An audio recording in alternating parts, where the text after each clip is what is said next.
an Indian to host you all. I once again thank you, Honorable Prime Minister, and with these few words, I conclude my speech. Nandri, Vanakkam.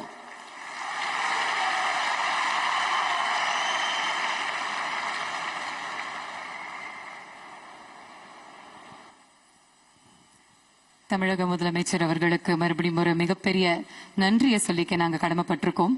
Chess விளையாட்டை பற்றி ஒரு ரொம்ப சுவாரஸ்யமான கதையை சொன்னீங்க. கேட்கறதுக்கு ரொம்ப அழகா இருந்துச்சு. Thank you very much. Moving on, ladies and gentlemen, as is customary in chess championship tradition, we'd now like to invite on stage Mr. Laurent Fried, Chief Arbiter, to join us on stage to take us through the process of draw of colors.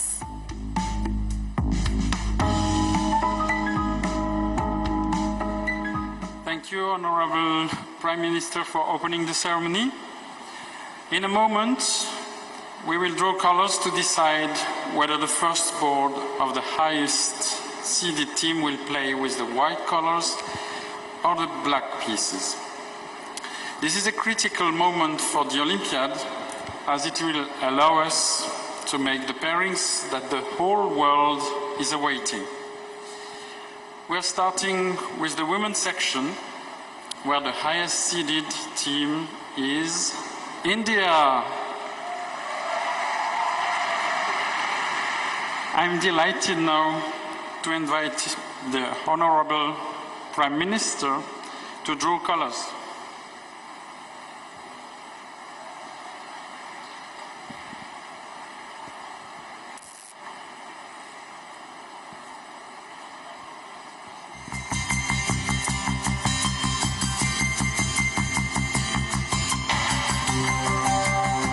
ஒரு பலத்த கரகோஷம் கொடுக்கலாம் for the draw of colors.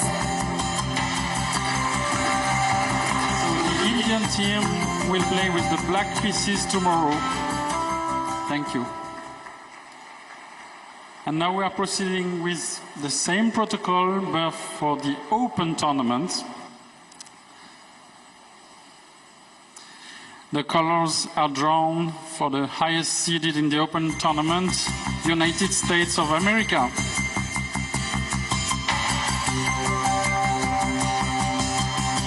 So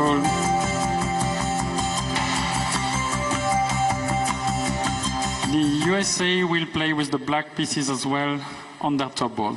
Thank you. Thank you, Mr. Laurent Fried. Thank you very much.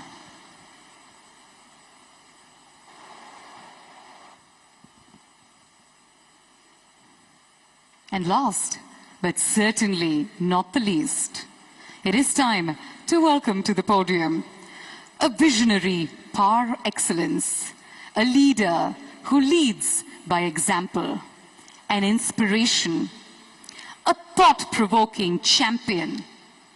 He's also a sports lover who displays undying passion and works tirelessly towards the betterment and the development of sport in the country. Ladies and gentlemen, today we have the utmost honor and privilege to welcome to the podium on this momentous occasion the Honorable Prime Minister of India, Thiru Narendra Modi avargal.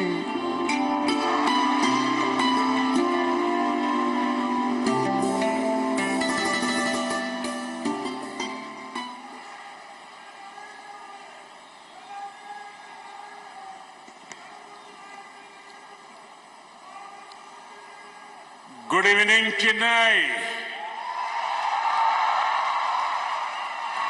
Vanakkam. Namaste.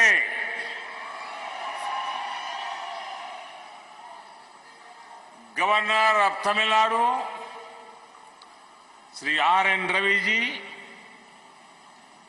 Chief Minister of Tamil Nadu, Sri M.K. Stalin ji, Ministers and dignitaries, FIDE President Arkady Dvorkovich, all the chess players and teams participating in this tournament, chess lovers from all over the world, ladies and gentlemen, I welcome you all to the 44th Chess Olympiad being held in India.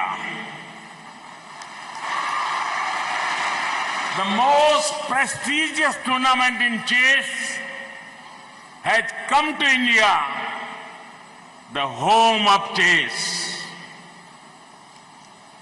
This tournament is here at a special time in India's history. This is the year we are marking 75 years of freedom from colonial rule. It is our Azadi Ka Amrit Mahotsav. It is an honor to have you here at such an important time for our country. Friends, I would like to applaud the organizers of this tournament. In a very short period of time, they have made outstanding arrangements. We in India believe in Atithi Devo Bhava, which means our guest is like a god. Thousands of years ago, Sant Tiruvalluvar said, Irun Dombi Ilvad, Badelam Virun Dombi, Vedan Mai Sheddar Portu. It means the whole purpose of earning a living and having a home is to be hospitable. We will make every effort to make you feel comfortable. We will help you bring your best game to the board.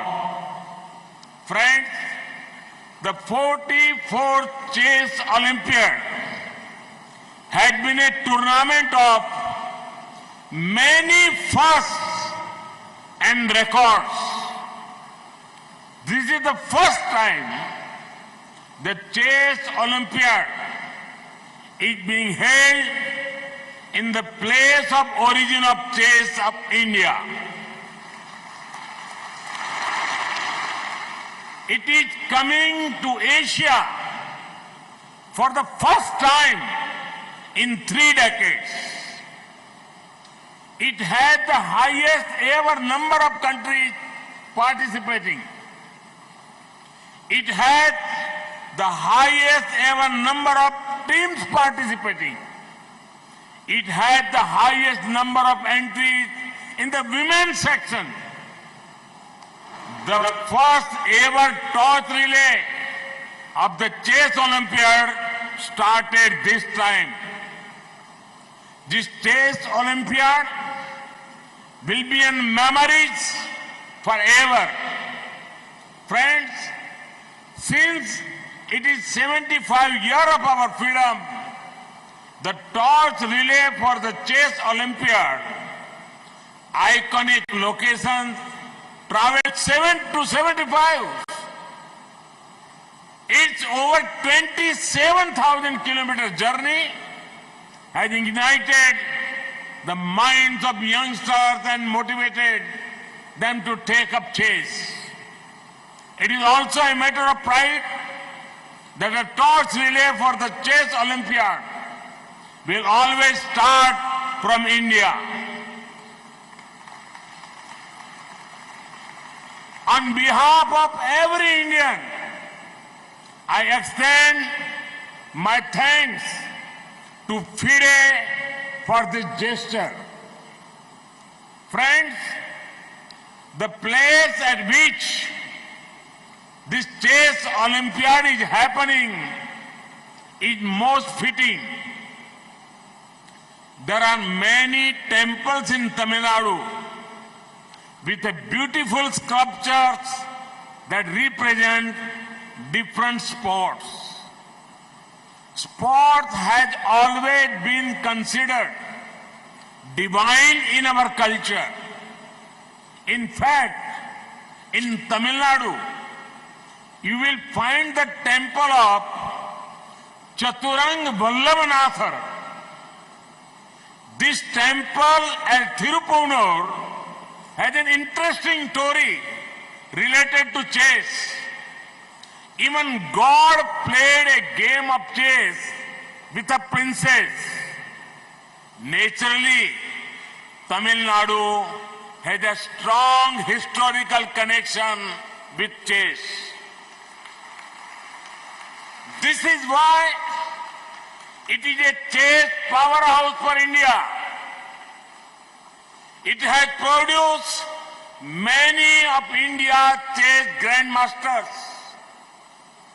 It is home to the finest minds, vibrant culture, and the oldest language in the world, Tamil. I hope you get the opportunity to discover Chennai, Mahabalipuram, and nearby areas. Friends, sports is beautiful because it has inherent power to unite. Sport brings people and societies closer. Sport nurtures a spirit of teamwork. 2 years ago, the world began to fight the biggest pandemic seen in the century. For a long time, life came to stand still. In such times, it was various sports tournaments which brought the world together. Each tournament gave the important message: we are stronger when together. We are better when together. I am seeing the same spirit here. The post-COVID period has made us realize the importance of fitness and wellness, both physical and mental. That is why it is important to encourage sporting talent and invest in sporting infrastructure. Friends, I am glad to share that there has never been a better time for sports in India than the present. India had its best ever performances in the Olympics, Paralympics, and Deaf Olympics. We achieved glory, even sports where we had not won earlier. Today, sport is seen as a great profession of choice. India's sporting culture is becoming stronger due to the perfect mix of two important factors: energy of youth and enabling environment. Our talented youngsters, especially from small towns and villages, are bringing glory. It is heartening to see women at the lead of India's sport revolution. The administrative framework, incentive structures, and infrastructures have been revolutionized. Friends, today is a good day for international sports. We have the 44th Chess Olympiad starting here in India. In the UK, the 22nd Commonwealth Games will begin today. Thousands of athletes from many parts of the world are keen to make their nation proud. I wish them all the best. Friends, in sports, there are no losers. There are winners and there are future winners.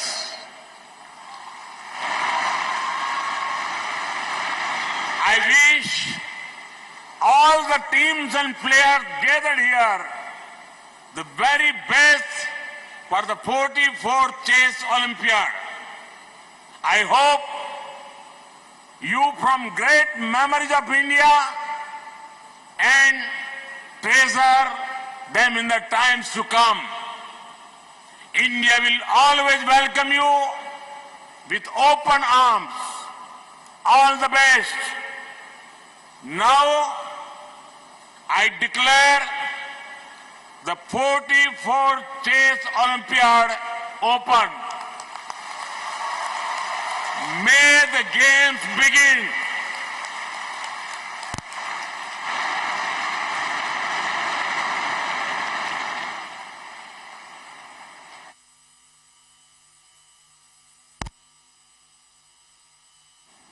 இன்னொரு முறை அரங்கம் நிறைந்த கைத்தட்டல்கள் மாண்புமிகு பாரத பிரதமர் திரு நரேந்திர மோடி அவர்களுக்கு.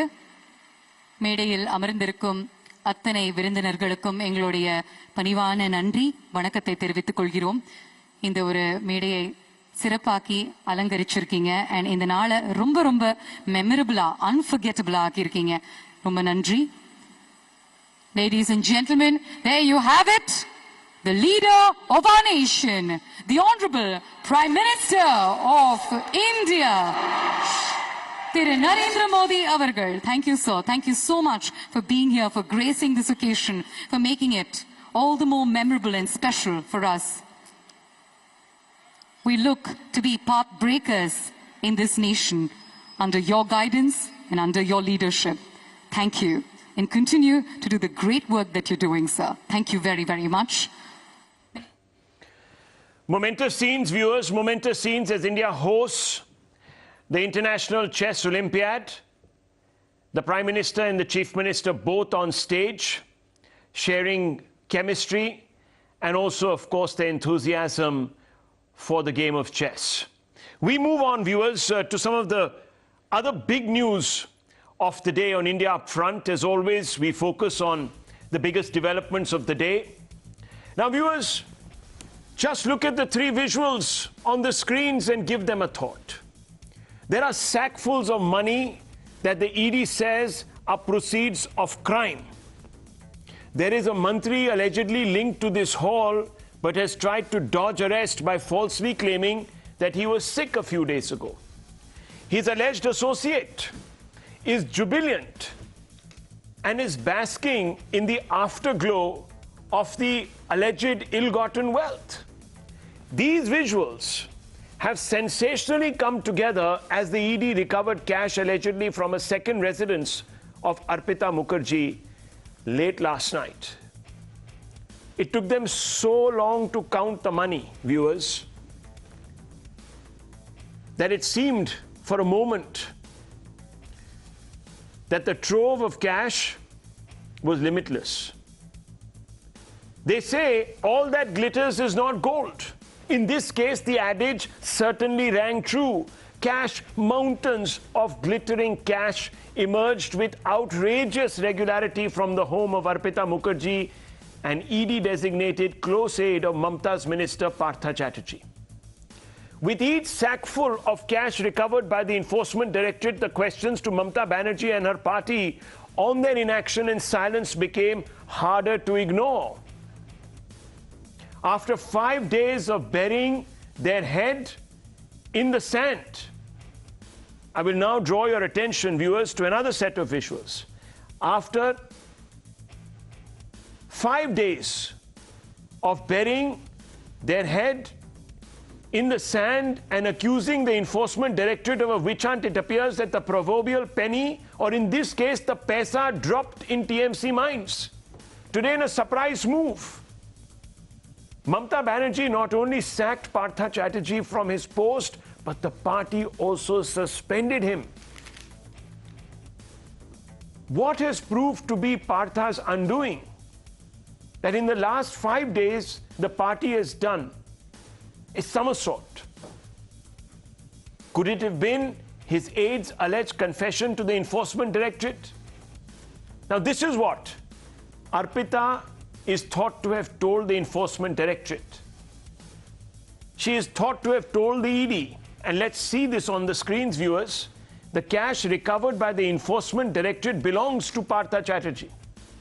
Partha's men would come and dump money in the rooms of my flat. Partha used to come and check the money kept in the rooms. He knew that money was kept but didn't know about the amount. Didn't have access to rooms, she says, where money was kept because it was always under lock and key. The total value of the seizure, viewers, is 55 crores 43 lakhs. Gold alone is worth 5 crores. Viewers, this money has been seized in at least 3 caches. But the real tragedy here is that this money, if the ED is to be believed, has been linked to kickbacks taken to fix teacher appointments.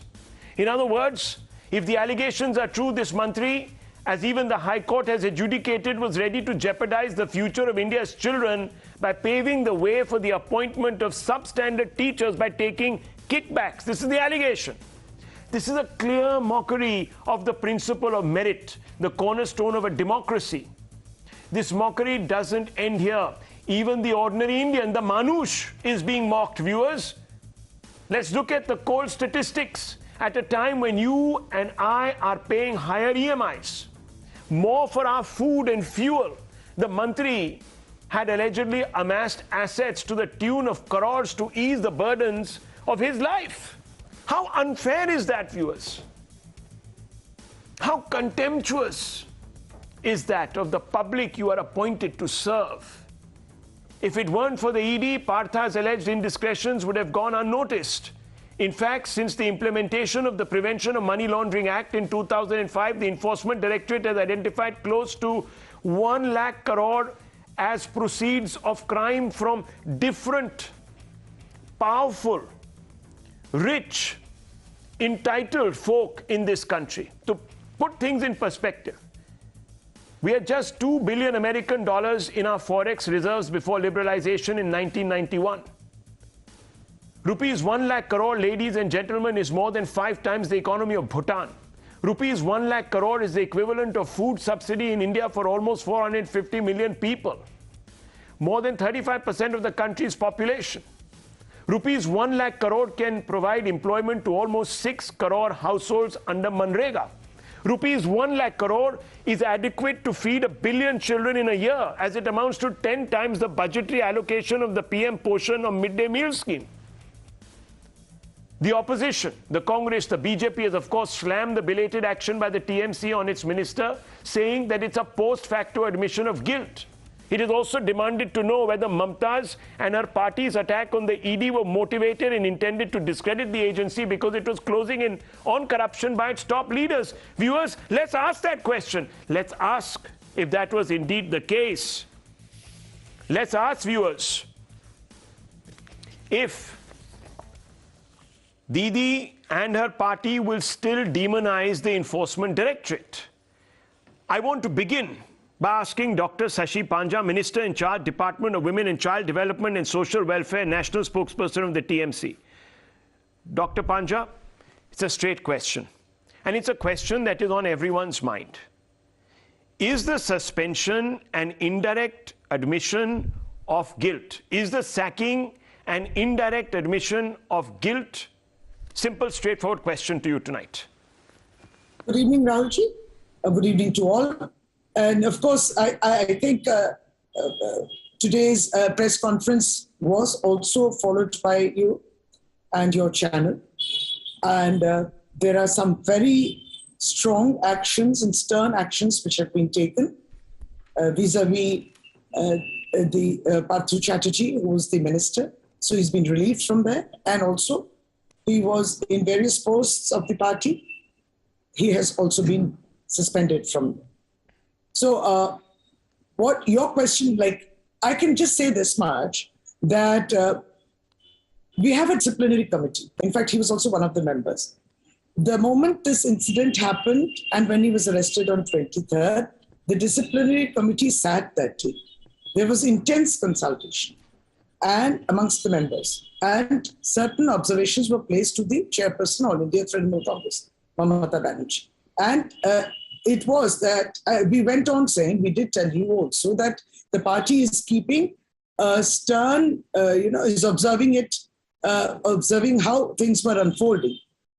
So initially, we did say that there is no charge sheet yet, there's no prosecution yet, and we also are now mentioning that the way things have unfolded, the circumstantial evidence which is also rolling in. So the disciplinary committee, which sat again today on the 28th, that is today, then decided this is the party's action, and before that, Mamata Banerjee, as the chief minister, took the action. Now, the point is the investigation is still on. So there were certain things. It's not that we are attacking ED. We are actually saying, please complete the investigation. Make it time-bound. Say 2 months, 3 months, 6 months, but make it. Because why Rahulji, we sometimes do comment sourly is this, that we are a victim of this witch hunt. We are a victim because somehow there is misuse against, of these agencies, which seem to be having geographical limitations only up to the non-BJP ruled states. Very funnily. I mean, there are many instances, and it's not whataboutery, there are many instances of corruption all over the country involving leaders across the political parties. But somehow this doesn't happen. And what we have faced is every election that happens in Bengal, before elections, our leaders are targeted. This has happened time and again. So the frequency, the timings, it's, it was always indicating in that direction. And that's why we had a complaint. But now we have been saying the investigation should be on, and we want to understand where this came from, the source, everything. Dr. Panja, this is what Firad Hakim, one of your own colleagues, has said. He's a senior party leader, not someone that anyone can dismiss as being on the peripheries of the TMC system. And Nalin Kohli is here also, and I'm going to ask him this question. He said, in today's situation, this is 5 days ago, viewers, he says, in today's situation, it seems like the ED is being run by the BJP. If Suvendu Adhikari, BJP leader in West Bengal, is saying that a lot of things are going to be found in the future, even before ED is giving any statement, it means that ED is politically influenced by the BJP. Dr. Panja, this is what was said. You said the disciplinary committee met today. You usually discipline someone when there is an indiscretion. I began by asking you, is this a tacit admission? A very quick response to my very direct question. I got the preamble, fair enough, yeah. But I want to ask you, tacit admission, yes or no? No. As the evidence, that is evident now through, obviously, because the ED is giving out, everything is like ED sources. Actually, ED should be submitting everything to the court. But unfortunately, in this country, everything comes before the media. So there are pictures of the gold ornaments, there, everything. And the halls are still on. So we are zero tolerant to any kind of corruption. Mamata Banerjee has not told anybody to steal. Okay. There is a perception we are responsible or accountable to the people. And we didn't want the disappointment on their faces. And I think that is where the accountability starts. We are not covered by any kind of opposition party, our opposition party.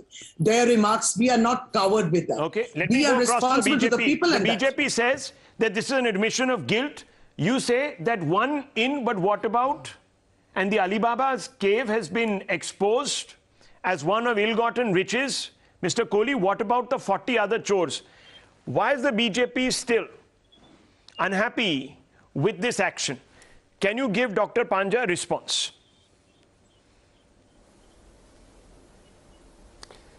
So, Rahul, Dr. Panja is one of the erudite spokespersons and a senior leader of the Trinamool Congress. And normally I must compliment her. She comes out with a very fast repartee. But today, in these circumstances, I think any spokesperson would be at pains to build a long argument on something that is rather simple to answer. The fact of the matter is, let's look at what she said. Mamata Banerjee, as Chief Minister, has a zero tolerance towards corruption or money. So when the first 15-20 crores were found, that was probably chiller, golgappa, maybe something to go and eat Calcutta's famous rolls, some change in the house. But when it became 55 crores, maybe it's a little more difficult. Today, I mean, this is an open and shut case. By any evidence, by any standard of evidence, 55 crores in cash and gold is an open and shut case. I mean, the properties are probably more. The Calcutta High Court was already seized of a scam. It was already under judicial investigation, or rather adjudication. That scam was well known. The minister had favored his own family members. That was also reported by the media. That something rotten was happening under the nose of Mamata Banerjee as Chief Minister was not even a secret. It was openly known and already part of some kind of process of law before the court, or in terms of the family members being beneficiaries. Now when so much money comes out, then it raises three questions. Either in the first case when it was 15-20 crores, the government felt, no, this is just small change, or this is, something we can allow and, roughshod and run through by making a frontal attack on the BJP and the ED, which has nothing to do with the money. The second part is that it took 55 crores finally to decide that no, this is too bad for us and we must take action. Now this raises two questions. That why was he being protected in the first place? Is there a mechanism? Because we read in the media, I don't know how far it is true, but protection money, this kind of syndicate, the word keeps coming out. So what was this whole story there in Bengal? Does that story have any credence? Does that story have any meat in it, as they call? Or alternatively, there is an administration where the Chief Minister, who obviously is building a whole case of honesty here, under the Chief Minister's nose, somebody is able to stash with an associate some 40-50 crores hard cash along with gold and properties. So that raises also questions that people can go to such extent of corruption and the Chief Minister is unaware. Her whole intelligence network is unaware.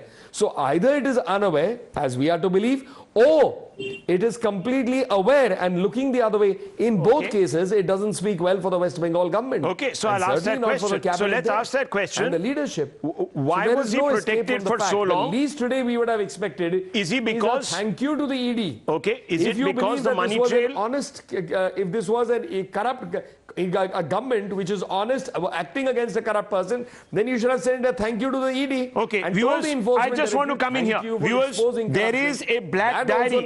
Okay, there is an alleged black diary. That black diary, one second, if you go by what the recoveries are, and these are submissions in court, viewers, this is what the ED has submitted in court. It is said that there is a black diary. In that black diary that belongs allegedly to Partha, in that black diary, there are codes which they will need to cross-check with Mr. Partha.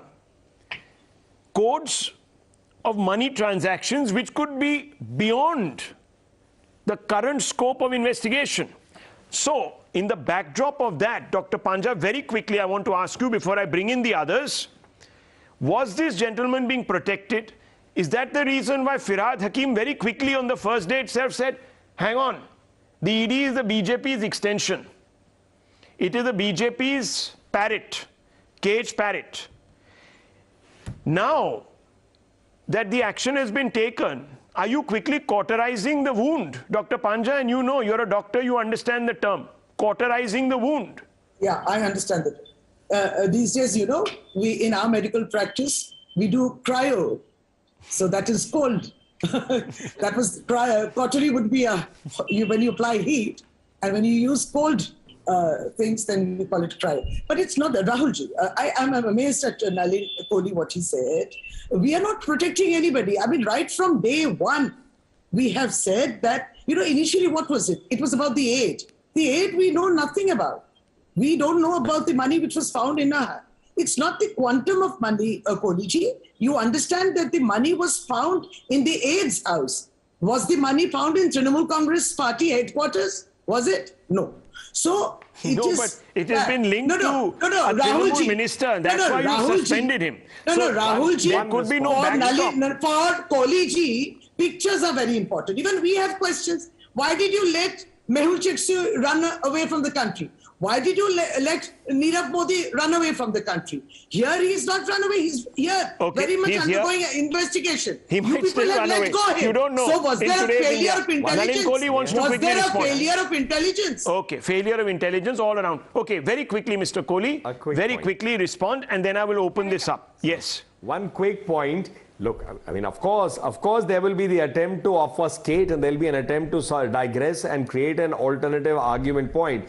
But if an aide of Mr. Partha Chatterjee can amass 55 crores or 50 crores, it raises even more questions. Was the government being run by touts, and a minister of your cabinet was able to allow his aides to yield such power that they could create 55 crores, 60 crores of assets for themselves?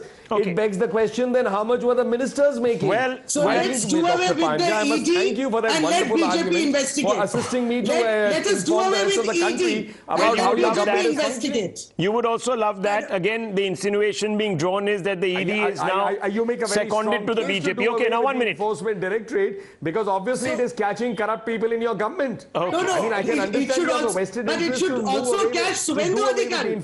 But it should also catch Suvendu Adhikari. But Dr. Panja, when Suvendu Adhikari was with you, you said that the ED was... No, but Dr. Panja, here I have to come in. Here then there is some double speak, because when the charges were first brought against Dr. Suvendu Adhikari, you said he was innocent. Only when he crossed over to the BJP, you said that he should be investigated. You're telling me? Yes, doctor. No. Okay, there were many things which Suvendu Adhikari has said which you will not believe. Nalin Kohli will have to shut his ears. Well, when he was in TMC, that is what true. Things he has said about that BJP. Might be so. That might be so. But you see, the fact still remains, the very similar complaints on which Firhad Hakim and other two ministers were caught, arrested and jailed. Why hasn't Suvendu Adhikari even all been I was trying to get once? at. Okay, all I was trying to get at is that the perception on the ED changes on which side of the divide you're on. So viewers, today the ED can do no wrong for the government at the center, but can do only wrong for the opposition parties. And I want to open this up. Yes, I'll come to you, Ms. Roy. I want to bring in Tehseen Poonawala. I want to bring in Tausif Ahmed also. Mr. Poonawala, let me come to you. Whether it is the TMC, whether it is the Congress, the moment the ED lands up, and remember, just yesterday the Supreme Court has upheld all the powers of the PMLA, search, seizure, arrest, everything. The moment the ED shows up, moment 2 or even 3 agents show up at the door of a politician, especially in the opposition parties, what is said? The ED is the catspaw of the BJP. Now I want to ask you, will you still demonize the Enforcement Directorate after it has done a stellar job in pressuring the TMC to drop a minister, which many people will see, perceptorially I'm saying, as an admission of guilt and a vindication for the ED's investigation? Simple question. Namaskar, Rahul. Thank you so much for having me on the show. Namaskar to all my fellow panelists and to all your viewers. Your question to me and my answer to that is the ED an extended arm of the government? Yes, it is. ED should be renamed BD, Bajrang Dal. It functions like the Bajrang Dal. It only goes after the opposition. Your question to the honorable ministers, will Partha Chatterjee escape punishment? Yes, he will. If today Partha Chatterjee just now comes on Times Now, gives you an exclusive, says I'm joining Mr. Modi and there's nobody greater than Mr. Modi, the same Partha Chatterjee will be deemed clean and the BJP will take him with open arms. We know about the hypocrisy of the BJP, particularly in the Northeast. They removed a white paper on Himanta Biswa Sharma. Today he's the chief minister. No. Nalinji, please, sir, I respect you a lot, but please, may I have my say? You may counter me after I'm done. ED, in Vyapam, people committed suicide. Did not decide that it deemed fit to investigate out there.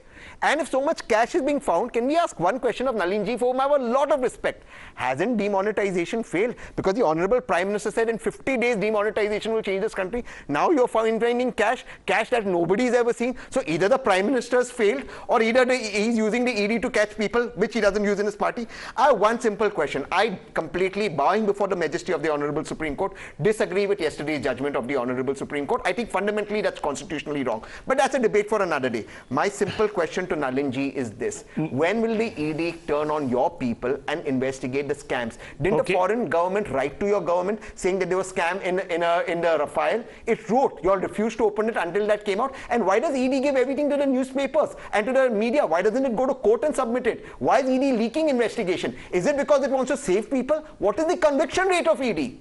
Nalin Kohli, quick response. First in reverse. Obviously, they will not like the ED to go to the newspapers or give the information, because the dirty images of so much of stashed cash and gold will get to the rest of the country. Put it in an envelope, please give it to the court so that nobody sees. That's your argument, Tehseem bhai. Second, let's come now one by one. Rafale went up to the Supreme Court. How much you all tried to flag it, manufacture a controversy? What came out? A judgment that said there is no scam. Now let's go to the next one. Dr. Hemanta Biswa Sarma, I understand that anyone supporting the Congress party is going to be pained. Dr. Hemanta Biswa Sarma is the first man who exposed Rahul Gandhi's priorities. His priority was feeding PD, his pet dog, rather than talking to a leader. But Tehseem, and Dr. Hemanta Biswa Sarma got himself exonerated. Why has there been no action against BJP leaders since 2014? So therefore, that why is the has third ED part. taken no action? Now let's go to the Vyapam scam. No, Mr. Kohli, direct question, please. Look, Tehseem bhai, I heard you patiently. Sir, I'm not speaking. The anchor is. No, 1 minute. Your advice, please follow yourself. Sir, I'm not speaking. Mr. Kohli, this is Rahul asking you the question. This is Rahul Shivshankar asking you the question. On Vyapam. Okay, on Vyapam. You give your answer, and then I'm following up with a question. Yes. Can't see. Yeah. Okay. On Vyapam, unfortunately, before raising this, Tehseem should have known that I was one of the advocates at that time in the Supreme Court when the case was there.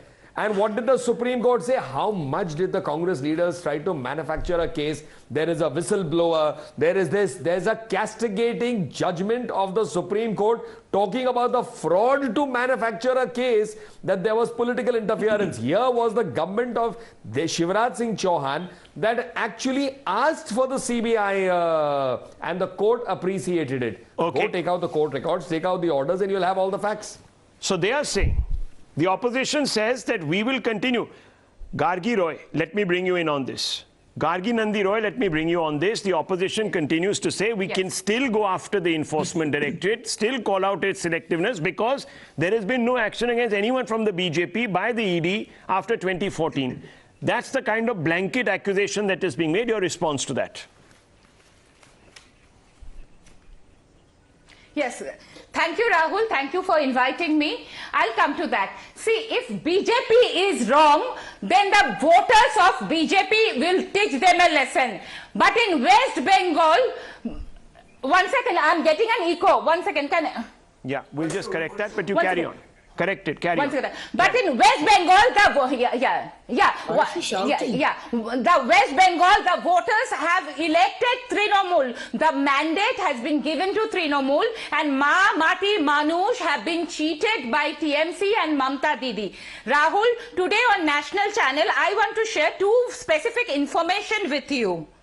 Okay, firstly, Partha Chatterjee was appointed to do this scam. Partha Chatterjee is not alone responsible, because in Bengal, nothing happens without the inspiration of Didi. So Didi should resign now. I'll tell you, in 2011, when first time Didi came in power, Mr. Partha Joshi, an actor, director, writer, was made the education minister. But he brought radical changes. He made admissions online in college and universities. So immediately Partha Joshi was removed and Partha Chatterjee was made the education minister. Why? Because he could collect money. Second information I'll give you. A few days back, in an interview given by Boishakhi Bandhopadhyay, the wife of Shobhan Chatterjee, former mayor and cabinet minister, she told to ABP Anando that she has been told by official of education department that all vice chancellors in in West Bengal, barring the Vice Chancellor of Calcutta University and Jadavpur University, all Vice Chancellors are given a target. They have to collect an amount of money, and that money goes up to the top to Mamata Banerjee's residence in Kalighat. These are very strong accusations. Quick response from Dr. Panja on this. So, and then I have a fundamental question for Tausif. And yes. I want to ask Mr. 10 seconds. Rahul, 1 second, 10.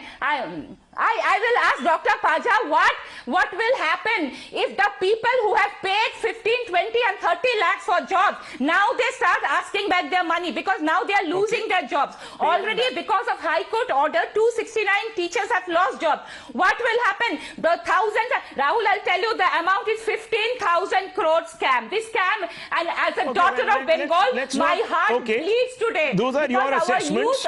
The ED right now has not put a number on this, so let's for the interest of keeping this within the confines of credulity. One second, madam. One second. Dr. Joshi Panja, please answer. Okay, I'll ask you, Dr. Panja. This is a serious case of, and the High Court is on record. You know this, that there was a problem in the department. Now, teachers who have obviously paid money, they are being kicked out. The students that were taught by them perhaps are damaged goods for life because merit has been also murdered.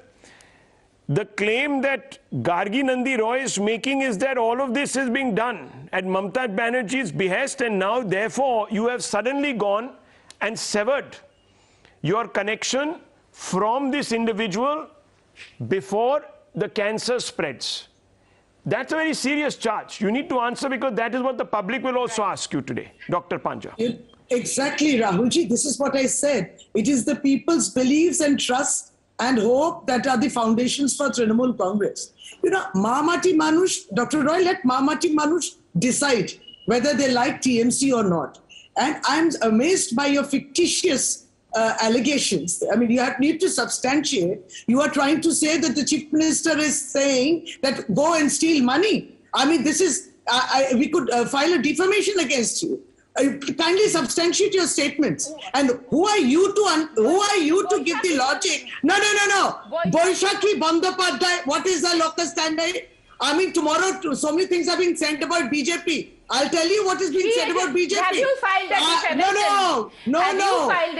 Boishaki Bandopadhyay will say that in court if she wants to. You cannot quote Boishaki. Who is she? What is the relevance to the case? Okay, fine. Both. Okay, 1 second. Let me come in here. Let me come in here. The allegations you did against the Honorable Chief Minister. Okay, now 1 second. 1 second. Let's keep this civil, please. Pipe down, everybody. Defamation against you. Okay. I mean, there is a limit to. Okay. I just want to make it clear. I just want to make it clear. 1 second. Pipe down, everybody. Pipe down, everybody. Please pipe down. Please pipe down. Please. 1 minute. I just want to make it clear. Certain allegations have been made. We don't No, 1 second. We don't underwrite any of these allegations. These are being made by Dr. Roy. Gargi Nandi Roy. Dr. Panja has responded to them. I want to get to the heart of this story rather being taken away from the meat of this story. The meat of this story, viewers, is this is a fraud also. If the allegations stick, it's a fraud on the Manush. It's a fraud on merit. This is what Mamata Banerjee said, I believe in 2011, if memory serves me right. Listen to this. She promised to serve Mahamati Manush. And I will play out that bite for you. It was seminal. It created a huge amount of goodwill for her. Let's play it out, Nizam Bhai, without delay. I was told it was there. Let's go. Yeah, let's play it. আমি সবাইকে বলি জয় হিন্দ, বন্দে মাতরম, মামাটি মানুষ জিন্দাবাদ, মামাটি মানুষ ধন্যবাদ। This was first invoked in 2011, within days of Mamata Banerjee sweeping a historic election. Tausif Ahmed, I want to ask you this. Have the actions, alleged actions, again, alleged actions, and the suspension of Partha Chatterjee dented this Ma Mati Manush slogan? Who is being cheated? It's the ordinary Manush. The future of this country has also been cheated. Money has been, of course, taken. But because of undeserving teachers, you have weakened the education system, undermining the superstructure on which the future is built. This is a serious, serious omission or commission. Rahul, Mamata Banerjee's popularity is absolutely intact. There were cases of corruptions before. There were some party leaders who were suspended before. And since action speaks louder than words, this time again, Mamata Banerjee has sacked the minister who is facing cases of corruption. The point here is that whether the ED, which is a central agency, an extended arm of the central government, whether they are serious about fighting the corruption, or are they serious about fighting the opposition? When they took out a list of 122 sitting and former MPs and MLAs who are facing the money laundering cases last year, that list they presented to court. That list they did not brought to the media. But now, since it is against a particular opposition leader, everything is being linked to the media. Nevertheless, party has taken action. It's not as if hang on. Please don't undermine the agency of the media, please. I will take severe objection, but I am not going to get into this red herring. I am going to ask you this. No, 1 second. 122 MLAs and MPs. You said, Ahmed Bhai, you said. Let us no, listen to me. Listen to me. I have a follow-up question. Chakrabarti, Mukul Roy, Suvendu Adhikari, V.S. Yedurappa, just few names of BJP. The names are long. Yes. You should ED and CBI were investigating Mohit Kamboj as of July 2020 in relation to a bank scam related to rupees 67 crores. In January 2021, the ED attached assets of a BJP leader from Surat. The attached properties were worth 2.7 crores. The man's name is PVS Verma. There are other examples. I want to come back to you 1 minute, sir. Mr. Ahmed, you said that the population and popularity, population of Bengal and Mamata's popularity. Population of Bengal votes for Mamata Banerjee, her popularity remains undented. Would you then concede? You have made allegations against Prime Minister Narendra Modi in the past when he was Chief Minister of Gujarat. He came back with an overwhelming majority, not once, but twice.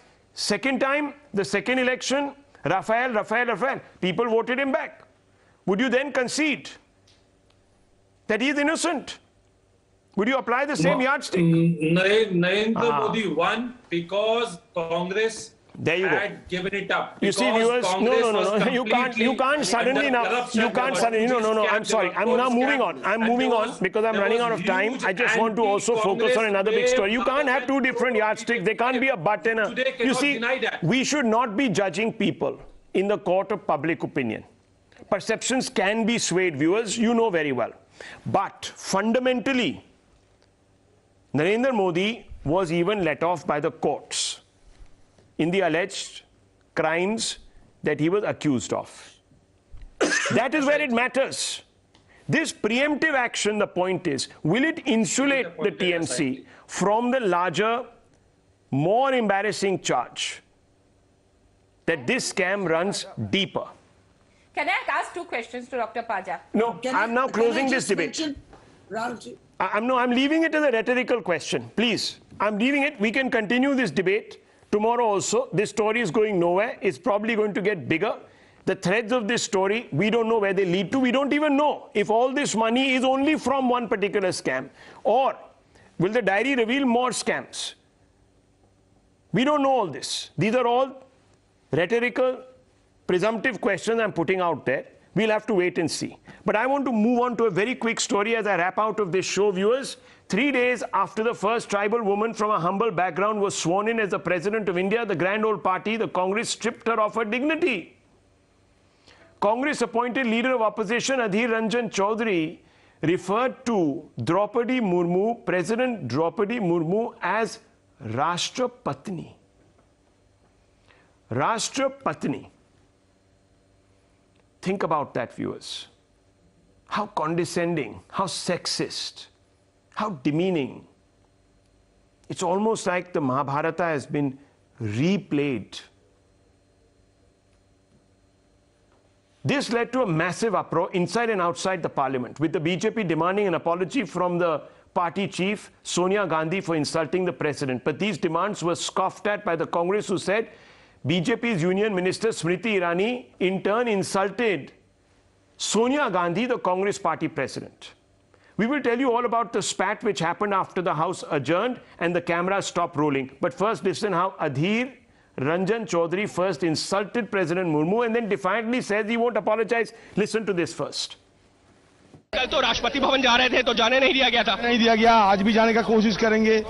Hindustan की राष्ट्रपति जी सबके लिए है। राष्ट्रपति जी नहीं, राष्ट्रपत्नी जी, हिंदुस्तान की राष्ट्रपत्नी जी सबके लिए है। हमारे लिए क्यों नहीं? हमारा बात रखने के लिए राष्ट्रपति के लिए राष्ट्रपति शब्द का इस्तेमाल करना बेहतर रहेगा। कल भी मैंने ये कहा कि हम राष्ट्रपति जी भवन जाना चाहते हैं और राष्ट्रपति बोलने का तुरंत बाद मुंह से निकल गया राष्ट्रपत्नी जी के साथ मिलना चाहते हैं। Some ruling parties members and the party in a deliberate design trying to make a mountain out of a molehill. एक लफ्ज निकल चुके चूक से, इसलिए मैं कल ही पत्रकारों को कह रहे थे कि भाई ये एक बार चूक हुई है, पिछले माफी मांगने की सवाल ही नहीं, माफी किस लिए, चूक हो गए। Viewers, in the original soundbite, he described President Murmu as Rashtrapati thrice.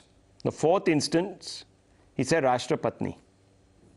The BJP led a scathing attack not just on Adhir Chowdhury, but even his party chief Sonia Gandhi on the floor of the House. They demanded an apology from Sonia herself. After this unacceptable sexism, did the party chief, who happens to be a woman, act against Adhir? Not really. Listen to how Sonia dismissed it and her lieutenant defended him. Ma'am, will you ask Adhir to apologize? Ma'am, will you ask Adhir to apologize? He has already apologized. It's not demeaning. What happened is that president is not he, but she. And what he said, Patni. Patni means, of course, it's a feminine gender. To my mind, he would have not regretted him. It's not demeaning, not degradation. Viewers, you saw that Sonia Gandhi looked visibly irritated. She turned to the camera very sternly, said he's already apologized. The fiery exchange inside Parliament then followed, even after the House adjourned. Those inside say that an irate Sonia Gandhi walked up to Rama Devi, who was in the chair, and asked her why her name was mentioned by Smriti Irani. Union Minister Smriti Irani overheard and walked up to Sonia and said, "Ma'am, may I help you? I took your name." To which Sonia allegedly said, "Don't talk to me." Of course, both the Congress and BJP's versions of who threatened whom varies. Listen in to the two versions of the spat. Adhir Ranjan Chaudhary जी से तो कोई भूल हुई, जिसका वो भूल उन्होंने स्वीकार किया, कबूल किया। उनके तरफ से जो व्यवहार आज हुआ सोनिया गांधी जी पर, महिला और पुरुष सबके सामने, कैमरा के सामने है आप, पर उनके व्यवहार से पता चल गया है कि जो हमसे वो अपेक्षा करते वो खुद ही वो दिखा नहीं पाते, दर्शा नहीं पाते। और जिस प्रकार से आज मैं कह सकता हूं, बातों से नहीं, आज शारीरिक रूप से आज चोट आज श्रीमती सोनिया गांधी जी को पहुंच सकती थी। आज जब श्रीमती सोनिया गांधी ने बात की, उस समय कोई और भी सांसद बगल में आकर के क्या है, क्या हो गया, क्या बात हो रही है, ऐसे पूछने में you don't talk to me ऐसे करके दूसरे सांसद को ऑलमोस्ट थ्रेटनिंग आवाज से बात की है। Viewers, I just want to end with a bit of trivia. When Pratibha Patil became the first woman president, there was an intense discussion on the term, with women activists alleging that the word Rashtrapati was gender biased and patriarchal. When there was a suggestion that a woman president should be addressed as Rashtrapatni, experts had outright rejected it. Adhir Ranjan Chowdhury, at that time, was also a member of parliament. Incidentally, let me tell you, President Nehru, during the Constituent Assembly debates, was also Prime Minister Nehru, during the Constituent Assembly debates, was also seized of this issue. This matter came up back then also. And he outright rejected any suggestion and said that the Rashtrapati must be referred to as the Rashtrapati. I leave it at that, viewers. The Congress says it adheres to Nehru's ideals. You judge for yourself.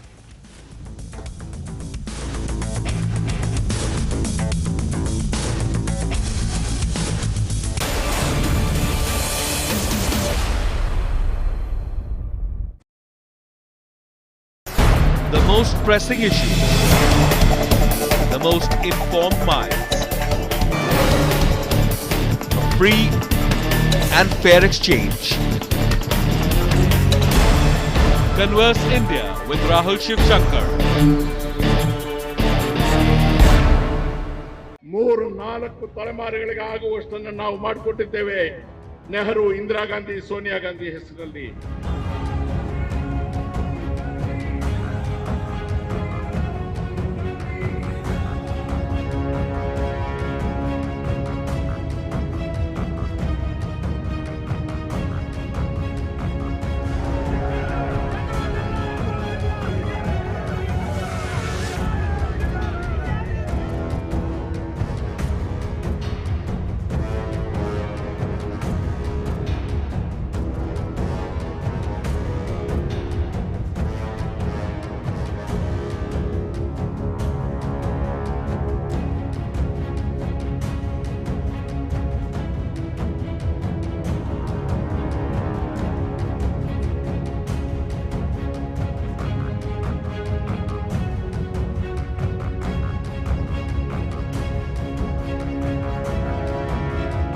Congress ಅನ್ನು ಬಲಗೊಳಿಸಬೇಕು, ಸೋನಿಯಾ ಗಾಂಧಿ ಅವರಿಗೆ ಶಕ್ತಿ ತುಂಬಬೇಕು, ನೈತಿಕವಾಗಿ ಅವರಿಗೆ ಒಂದು ಸಮಾಧಾನ ಇವತ್ತು ಆಗಬೇಕು. ನನಗೆ ಒಂದು ಸಮನ್ಸ್ ಕೊಟ್ಟಿದ್ದಕ್ಕೆ ಕಾಂಗ್ರೆಸ್ನ ಕಾರ್ಯಕರ್ತರು ದೇಶಾದ್ಯಂತ ನನ್ನ ಜೊತೆಗೆ ನಿಂತಿದ್ದಾರೆ. ನನ್ನ ಗಂಡನ ಪ್ರಾಣ ಕಳ್ಕೊಂಡಿದ್ದಕ್ಕೆ, ನನ್ನ ಮಗನ ಕಷ್ಟಕ್ಕೆ, ನಮ್ಮ ಅತ್ತೆಯ ಕಷ್ಟಕ್ಕೆ, ನೆಹರು ಮಾಡಿದ ಕಷ್ಟಕ್ಕೆ ಈ ದೇಶದ ಜನ ನಮ್ಮ ಋಣ ತೀರಿಸಿಕೊಳ್ತಾ ಇದ್ದಾರೆ ಅಂತಕ್ಕಂಥ ಒಂದು ಸಮಾಧಾನ ಇವತ್ತು ಸೋನಿಯಾ ಗಾಂಧಿ ಅವರಿಗೆ ಆದ್ರೆ ನಾವೆಲ್ಲರೂ ತಿಂತಕ್ಕಂಥ 2 ಹೊತ್ತಿನ ಊಟ ಸಾರ್ಥಕ ಆಗುತ್ತೆ. 3-4 ತಲೆಮಾರುಗಳಿಗೆ ಆಗುವಷ್ಟನ್ನು ನಾವು ಮಾಡಿಕೊಟ್ಟಿದ್ದೇವೆ ನೆಹರು, ಇಂದಿರಾ ಗಾಂಧಿ, ಸೋನಿಯಾ ಗಾಂಧಿ ಹೆಸರಲ್ಲಿ. ಈ ಕಿಂಚತ್ತು ತ್ಯಾಗಕ್ಕೆ ನಾವು ತಯಾರಾಗದೆ ಹೋದ್ರೆ ನಾವು ಇನ್ನು ಮುಂದಕ್ಕೆ ತಿಂತಕ್ಕಂಥ ಅನ್ನದಲ್ಲಿ ಹುಳು ಬೀಳುತ್ತೆ.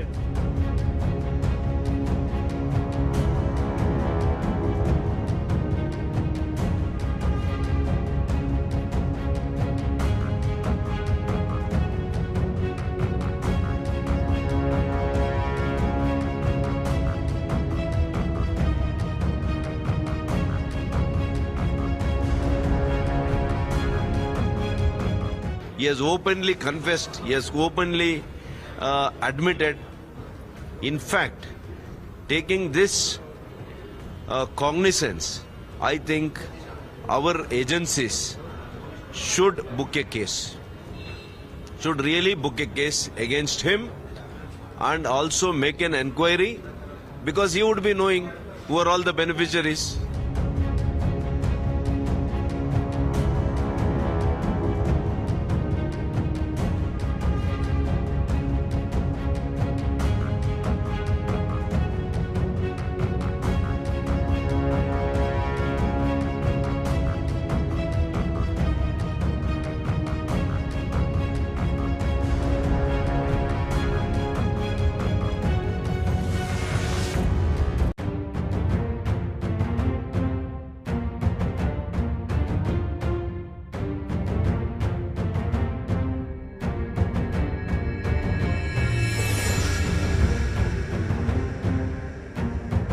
On the show tonight, viewers.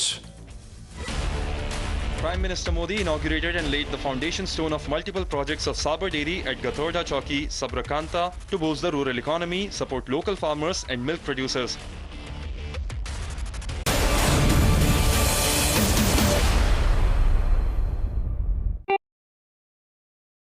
The fact of the matter is, whether it is imported inflation, whether it is tinkering of GST for a longer period, the fact is that the burden is on the common man. And the common man, frankly, doesn't really care about what's happening in the United States or the UK or Russia or Ukraine. They're worried about their day-to-day living and per capita incomes where they are in India. The pressure is as much, magnified on common people in this country than they are abroad. And of course, you have social security systems which exist abroad, which don't exist in India. So I come back to asking you the same question. Is the government really being rather hard-hearted when it looks at these issues? After all, running a country of the kind that India is, with poor middle classes, lower middle classes forming the bulk of the population, do you think the government is doing enough to cushion the impact on these classes of people? So let me say that as a policy maker, one has to make various trade-offs. So first of all, let me be clear that the government is fully cognizant of the spike in inflation. Otherwise, you wouldn't have seen the measures we have taken, including the Reserve Bank tightening monetary policy. So clearly, the tightening of monetary policy is one response to bringing down inflation. But do remember that this is a trade-off, because if you do tighten monetary policy too fast, too quickly, yes, it will bring down inflation, but then it will slow down growth, it will slow down incomes, and so on and so forth. So there is a balancing act that has to be done. Ultimately, what do we want to do? We want to increase as far as possible the trajectory of welfare and real incomes. And in that context, we have to trade off between growth and inflation. So the trade-off that we are making right now is, rather than tighten so harsh that growth slows down, we are tightening somewhat, but not so much that growth slows down too much. So keeping GDP growth going, create jobs, which is an important question, which I hope we will come to later on. These are issues that are also foremost in our mind. So given this balance we have done, I think the Reserve Bank's response is the correct one for this point in time. Well, Sanjeev Sanyal, governments are not necessarily only policy makers. They are also political entities, and you understand politics as much as anybody else. I want to ask you a simple, straightforward question that is... No. I cannot answer any questions on politics. I'm a policy maker. So if there are political questions, I'm afraid I will simply not be in a position to answer them. Well, that disclaimer taken on board, but I'm still asking you the question that when policy makers within the government do not have enough...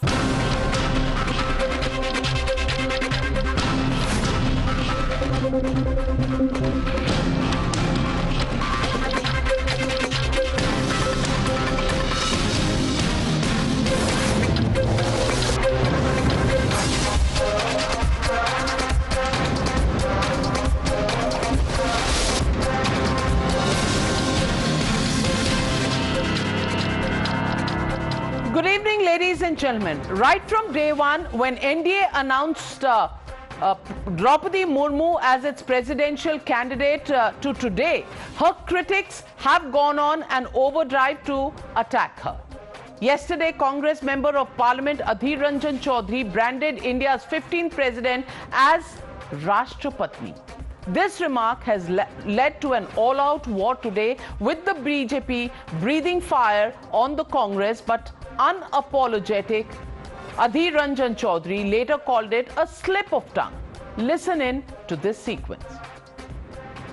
कल तो राष्ट्रपति भवन जा रहे थे तो जाने नहीं दिया गया था। नहीं दिया गया, आज भी जाने का कोशिश करेंगे। हिंदुस्तान की राष्ट्रपति जी सबके लिए है, राष्ट्रपति जी नहीं, राष्ट्रपत्नी जी, हिंदुस्तान की राष्ट्रपत्नी जी सबके लिए है, हमारे लिए क्यों नहीं? हमारा बात रखने के लिए राष्ट्रपति के लिए राष्ट्रपति शब्द का इस्तेमाल करना बेहतर रहेगा। कल भी मैंने ये कहा कि हम राष्ट्रपति जी भवन जाना चाहते हैं, और राष्ट्रपति बोलने का तुरंत बाद मुंह से निकल गया राष्ट्रपत्नी जी के साथ मिलना चाहते हैं। Some ruling parties members and a party in a deliberate design trying to make a mountain out of a molehill. एक लफ्ज निकल चुके चूक से, इसलिए मैं कल ही पत्रकारों को कह रहे थे कि भाई ये एक बार चूक हुई है, पिछले माफी मांगने की सवाल ही नहीं, माफी किस लिए, चूक हो गए। But ladies and gentlemen, this is not the first time when the opposition tried to look down on President Murmu. It all started with Yashwant Sinha calling her a rubber stamp. Then Ajoy Kumar stepped in to say that President Murmu represents an evil philosophy of India. And then there was Tejasvi Yadav brandishing her as a statue. His justification is that nobody had heard Murmu speak so far. Sonia Gandhi today rushed to shield Adhir Ranjan Chowdhury. Defending him, Congress asked why is the hue and cry being raised if he is already apologized. Listen. Ma'am, will you ask Adhir to apologize? Ma'am, will you ask Adhir to apologize? He has already apologized. It's not demeaning. What happened is that she president is not he, but she. And what he said, Patni means, of course, it's a feminine gender. To my mind, he would have not regretted him. It's not demeaning, not degradation. The BJP fumed at the defiance of the Congress and company.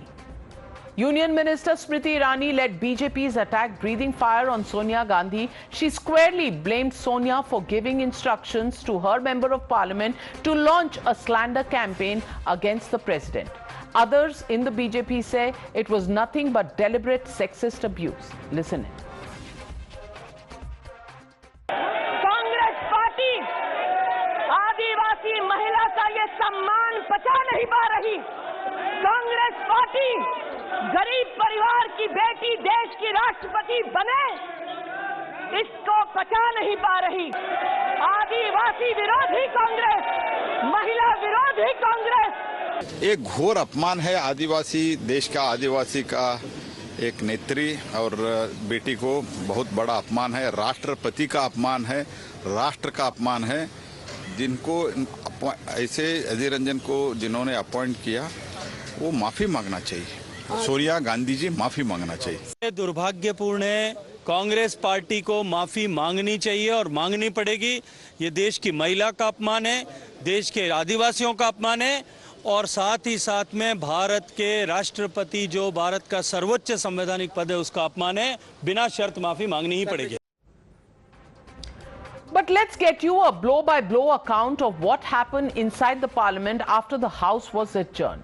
Sonia Gandhi walked up to Rama Devi, who was in the chair, and asked why her name was being mentioned. Union Minister Smriti Irani overheard and walked up to Sonia Gandhi and said, "Ma'am, may I help you? I took your name," to which Sonia Gandhi allegedly said, "Don't talk to me." The Congress and BJP have their own version of the verbal spat that occurred. Listen. Adhir Ranjan Chaudhary जी से तो कोई भूल हुई, जिसका वो भूल उन्होंने स्वीकार किया, कबूल किया। उनके तरफ से जो व्यवहार आज हुआ सोनिया गांधी जी पर, महिला और पुरुष सबके सामने, कैमरा के सामने है आप, पर उनके व्यवहार से पता चल गया है कि जो हमसे वो अपेक्षा करते वो खुद ही वो दिखा नहीं पाते, दर्शा नहीं पाते। और जिस प्रकार से आज मैं कह सकता हूं, बातों से नहीं, आज शारीरिक रूप से आज चोट आज श्रीमती सोनिया गांधी जी को पहुंच सकती थी। आज जब श्रीमती सोनिया गांधी ने बात की, उस समय कोई और भी सांसद बगल में आकर के क्या है, क्या हो गया, क्या बात हो रही है, ऐसे पूछने में you don't talk to me ऐसे करके दूसरे सांसद को ऑलमोस्ट थ्रेटनिंग आवाज से बात की है। But outside the parliament, the suspended MPs are on a dharna pradarshan. Sanjay Singh of the Aam Aadmi Party fired a song salvo at the centre for stifling the voice of the opposition for highlighting pro-people issues. Listen. चल के तुझे मैं लेके चलूं एक ऐसे गगन के तले, जहाँ मोदी न हो, जहाँ शाह न हो, जहाँ रोटी वक्त पे मिले, एक ऐसे गगन के तले। हाँ चल के तुझे मैं लेके चलूं एक ऐसे गगन के तले, जहाँ मोदी न हो, जहाँ शाह न हो, जहाँ बच्चों को दूध मिले, एक ऐसे गगन के तले। So the fight is inside and outside the parliament, and that brings me to the legitimate question on the Newshour tonight. Why the contempt for tribal beti? That's the question, and that's the debate coming up on the other side. You're watching the News Hour at 9. Debate number 1 on Times Now. Super Prime Time. Sudhanshu Trivedi सांसद है BJP के, संजय सिंह सांसद हैं आम आदमी party के, रेणुका चौधरी हैं पूर्व केंद्रीय मंत्री कांग्रेस पार्टी की। और आज मैं सबसे पहले पूछना चाहती हूं कांग्रेस पार्टी की लीडर रेणुका चौधरी जी से। रेणुका चौधरी जी, मैं छोटा सा सवाल पूछ रही हूं कि ये हिंदी ना आना क्या अधीर रंजन चौधरी का ये बयान आपके गले उतरता है? क्योंकि सबसे पहली महिला राष्ट्रपति तो कांग्रेस पार्टी लेकर आई थी प्रतिभा पाटिल जी को, और प्रतिभा पाटिल जी जब आई थी तब भी ये डिबेट छिड़ी थी कि राष्ट्रपति कहना चाहिए या कोई और संबोधन होना चाहिए, और सिर्फ तब ये डिबेट नहीं हुई थी, ये डिबेट कॉन्स्टिट्यूएंट असेंबली के समय भी हुई थी, और तब नेहरू जी का ये बयान था कि ये जेंडर न्यूट्रल एक शब्द है और राष्ट्रपति चाहे महिला हो चाहे पुरुष हो, राष्ट्रपति राष्ट्रपति ही कहलाया जाएगा।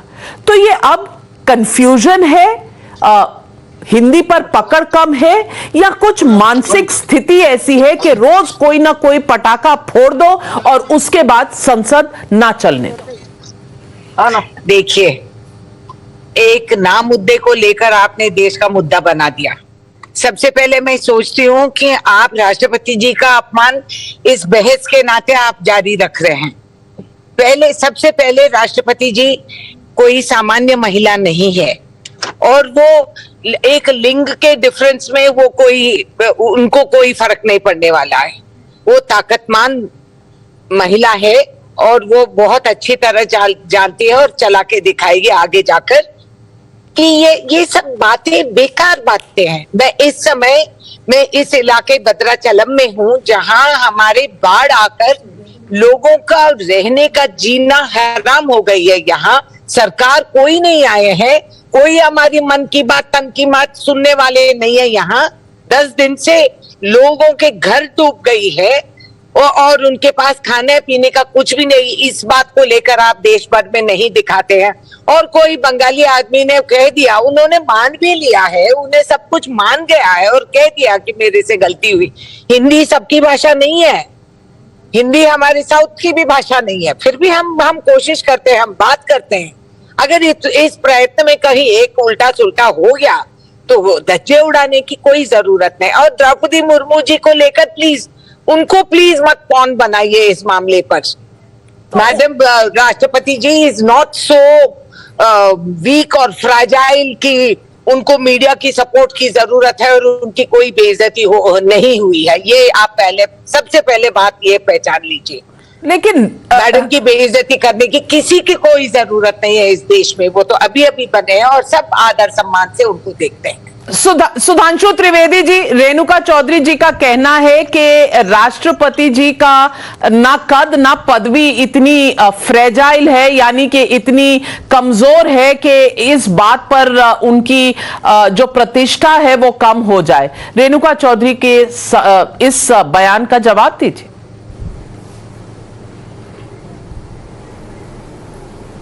देखिए, यह बात सत्य है कि राष्ट्रपति पद की गरिमा बहुत है, इसलिए जिसे कहावत कहते हैं ना, चांद का थूका अपने सर पर। तो जिस प्रकार के अपमानजनक शब्दावली का प्रयोग किया गया राष्ट्रपति जी के लिए, उससे कांग्रेस पार्टी की गरिमा गिरी है। राष्ट्रपति पद पे अपमान करने की आपकी आकांक्षा अभिलाषा दिखी और उससे आपकी गरिमा गिरी। और ये जो भाषा के आधार के ऊपर इतना बचकाना तर्क लिया जा रहा है, नाविका जी, मैं बात एक विश्वास से कहना चाहता हूं, भाषा की बात। इस देश में 75 साल में जितने प्रधानमंत्री हुए, 75 साल में केवल 7.5 साल जो है हिंदी भाषी प्रधानमंत्री रहा है। मैं उदाहरण के साथ बोलता हूं, मोदी जी गुजराती भाषी, इससे पहले डॉक्टर मनमोहन सिंह पंजाबी भाषी, वो मूलतः तो पाकिस्तान से आए थे, हिंदी भाषी नहीं थे। उससे पहले अटल जी को छोड़ दीजिए, देवगौड़ा जी गुजराल जी वो कन्नड़ भाषी, पंजाबी भाषी, पीवी नरसिम्हा राव जी तेलुगु भाषी। उससे पहले राजीव गांधी जी कौन से भाषी थे पता नहीं, इंदिरा जी और नेहरू जी कश्मीरी भाषी।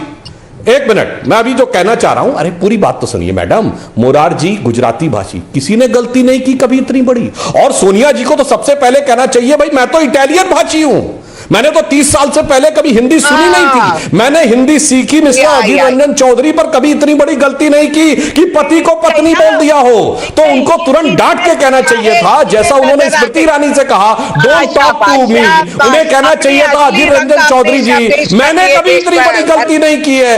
तो don't talk this type of absurd logic. कोई ऐसा वाहियात बचकाना तर्क मत दीजिए कि आप दिल्ली में बरसों बरस रहते हुए, मैं तो सोनिया जी की प्रशंसा कर रहा हूं भाई। अरे भाई रेणुका जी आप समझ नहीं पा रही है, मैं तो सोनिया जी की प्रशंसा कर रहा हूं कि इसके बावजूद उनसे कभी ऐसी गलती नहीं हुई। तो ये एक बचकाना और वाहियात तर्क है कि जिसके ऊपर उन्होंने कहा, और चलिए उनके मुंह से पहली बार पत्नी निकला होता समझ में आता, 2 बार राष्ट्रपति बोलने के बाद फिर कहा सबकी राष्ट्रपत्नी है, और जब उनको वह पत्रकार टोकता है उसके बाद भी वो अपना संशोधन नहीं करते हैं। तो मेरे विचार से इसमें 2 बड़ी गलतियां की कांग्रेस ने। एक, सर्वोच्च संवैधानिक पद की गरिमा पर उन्होंने आघात किया, और दूसरा वो एक वनवासी परिवार से हैं, आदिवासी समुदाय से हैं, देश के सामाजिक व्यवस्था में सबसे निचले पायदान पर खड़े हुए समुदाय के आत्मसम्मान को ठेस पहुंचाई। इसमें क्या फर्क पड़ता है? सीधे कहते माफी दे दिए, माफी मांगते हैं, उदार हृदय दिखाते हुए, और सोनिया जी को अपना उदाहरण देते हुए कहना चाहिए कि ये बचकाना तर्क मत दो कि मैं हिंदी भाषी नहीं हूं इसलिए मैं ऐसा बोल गया। मैं संजय सिंह जी आपसे पूछना चाहती हूं। संजय सिंह जी, आप भी सांसद हैं, माननीय सांसद हैं। अब आपका मुद्दा, निलंबन का मुद्दा पीछे हो गया है। अब मुद्दा यह हो गया है कि राष्ट्रपति जी के साथ जो अपमानजनक शब्द इस्तेमाल किए गए वो किए जाने के नहीं। पर एक सांसद होने के नाते मैं आपसे पूछना चाहती हूं, मुद्दा महंगाई का हो या मुद्दा राष्ट्रपति जी का हो या मुद्दा ईडी का हो, किसी न किसी तरीके से कहीं ना कहीं गतिरोध रोज बनाए जा रहे हैं। संजय सिंह जी, इसका इस पूरी प्रॉब्लम का, गतिरोध का सॉल्यूशन है क्या? देखिए, ये बड़ी अजीब बात है कि जब हम लोग ये मांग कर रहे हैं कि 75 लोग जहरीली शराब से गुजरात में उनकी मौत हो गई, उस पे सदन में चर्चा कराई जाए, चर्चा नहीं होती। जब हम लोग कह रहे हैं कि महंगाई से आम आदमी की कमर टूट गई है, उस पे चर्चा कराई जाए, उस पे भी चर्चा नहीं होती। जब हम कहते हैं कि साहब अग्निपथ से भारत की सेना को आप कमजोर कर रहे हैं, नौजवानों को धोखा दे रहे हैं, उस पे भी चर्चा नहीं होती। आज ये महामहिम राष्ट्रपति जी के लिए जो शब्द प्रयोग किया गया उसको ये मुद्दा बना रहे हैं, लेकिन इनके नेताओं की भाषा किस प्रकार की रहती है वो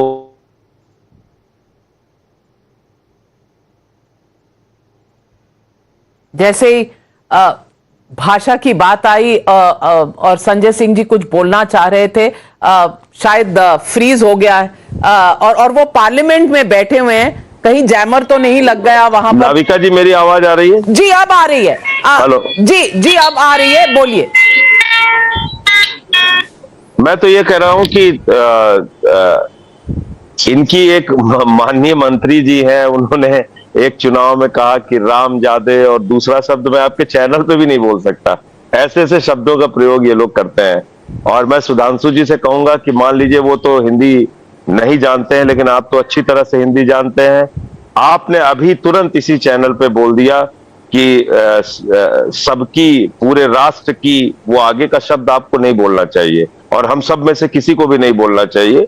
वो हमारी देश की महामहिम राष्ट्रपति हैं, और जो हम सारे लोग अगर हिंदी भाषा अच्छी तरह से जानते हैं तो उनको महामहिम राष्ट्रपति कह के ही संबोधित करें। मैं देख रहा था कि हमारी कैबिनेट मंत्री आदरणीय स्मृति ईरानी जी सदन में आवेश में आते आते उन्होंने उनका नाम ले लिया। मैं नहीं लूंगा उनका नाम यहाँ पे, तो वो कैसे नाम ले रही हैं? कैसे नाम ले रही हैं? क्या कैबिनेट मंत्री स्मृति ईरानी जी को इस बात का अधिकार है कि वो हमारी महामहिम राष्ट्रपति का नाम लेके संबोधित करें सदन के अंदर, देश के सर्वोच्च सदन में? कैसे नाम ले रही हैं? इतनी गरिमा तो आप लोगों को भी ध्यान में रखनी चाहिए। जो शब्द अपमानित करने का अधीर रंजन जी ने बोला, वही शब्द आपके चैनल पे सुधांशु जी दोहराएंगे, वही शब्द मैं दोहरा रहा हूं, वही शब्द, तो उनका तो अपमान बार बार हो रहा है, और उनका नाम लेके कैबिनेट मंत्री सदन में बोल रही हैं। तो कौन होती हैं वो नाम लेकर बोलने वाली? ये तो गलत बात है। तो इस तरह के काम मत कीजिए, क्योंकि आजकल छोटी छोटी चीजें सोशल मीडिया से निकल के वो फिर वायरल हो जाती हैं, फिर सारे लोग उस पर सफाई देने में लग जाते हैं। तो हम सब लोगों को महामहिम राष्ट्रपति ही कहना चाहिए। मैं इस बात से 100% सहमत हूं। और अधीर रंजन चौधरी जी अगर माफी मांग रहे हैं, उनसे अगर कोई गलती हो गई है और महामहिम राष्ट्रपति से उन्होंने मिलने का समय मांगा है, तो उसके बारे में कांग्रेस पार्टी और अधीर रंजन चौधरी जी जवाब देंगे। मैं तो सिर्फ यही कह रहा हूं कि जो जनता के बुनियादी मुद्दे हैं उस पर सदन में चर्चा हो, उस पर बातचीत हो। जहरीली शराब से 75 लोग मर गए उस प्रदेश में जहां पे 27 साल से बीजेपी है, जहां पे कि 27 साल से बीजेपी का शासन चल रहा है।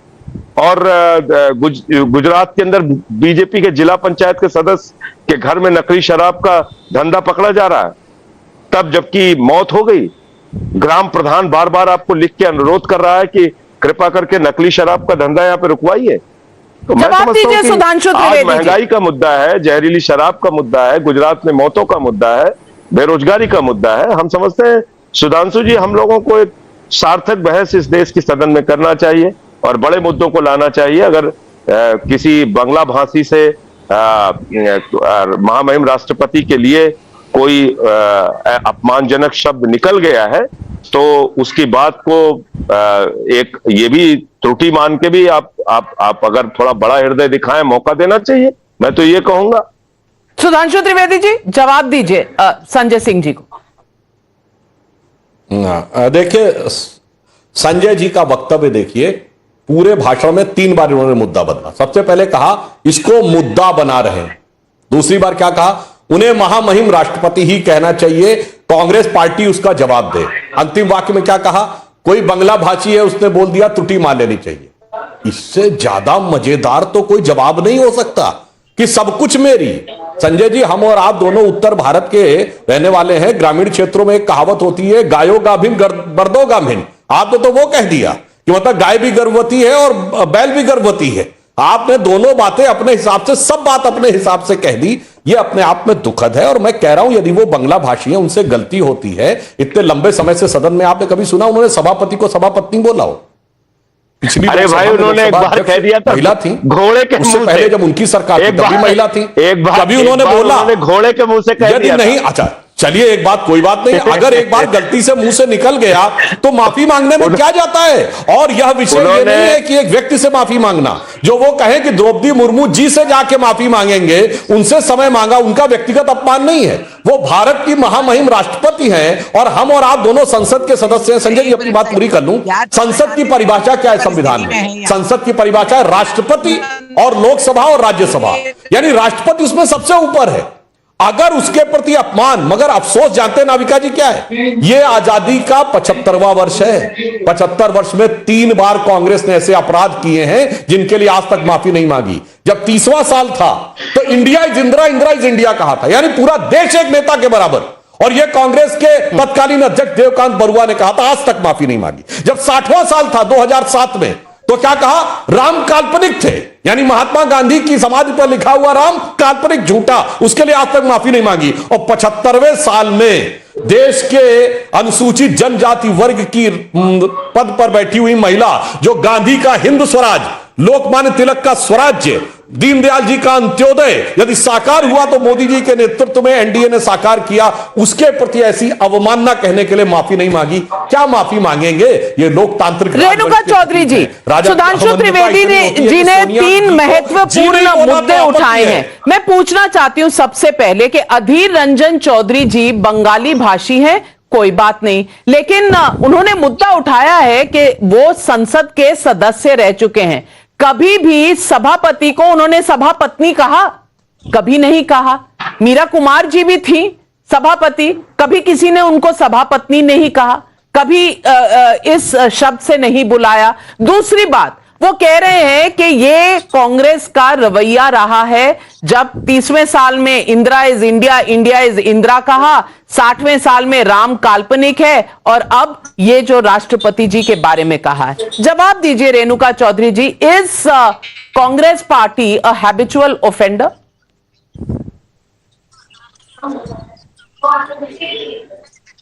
I think the tragedy is that the BJP has a very short selective memory, you know.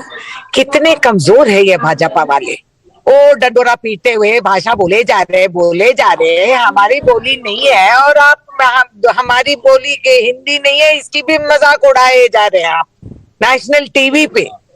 हाँ, और इंसान की कमजोरी हमने वो नहीं कहा, ये नहीं कहा, क्या क्या है ये? कोई लॉजिक है? पढ़े लिखे लोगों का बातचीत है ये? क्या कहना चाह रहे हैं?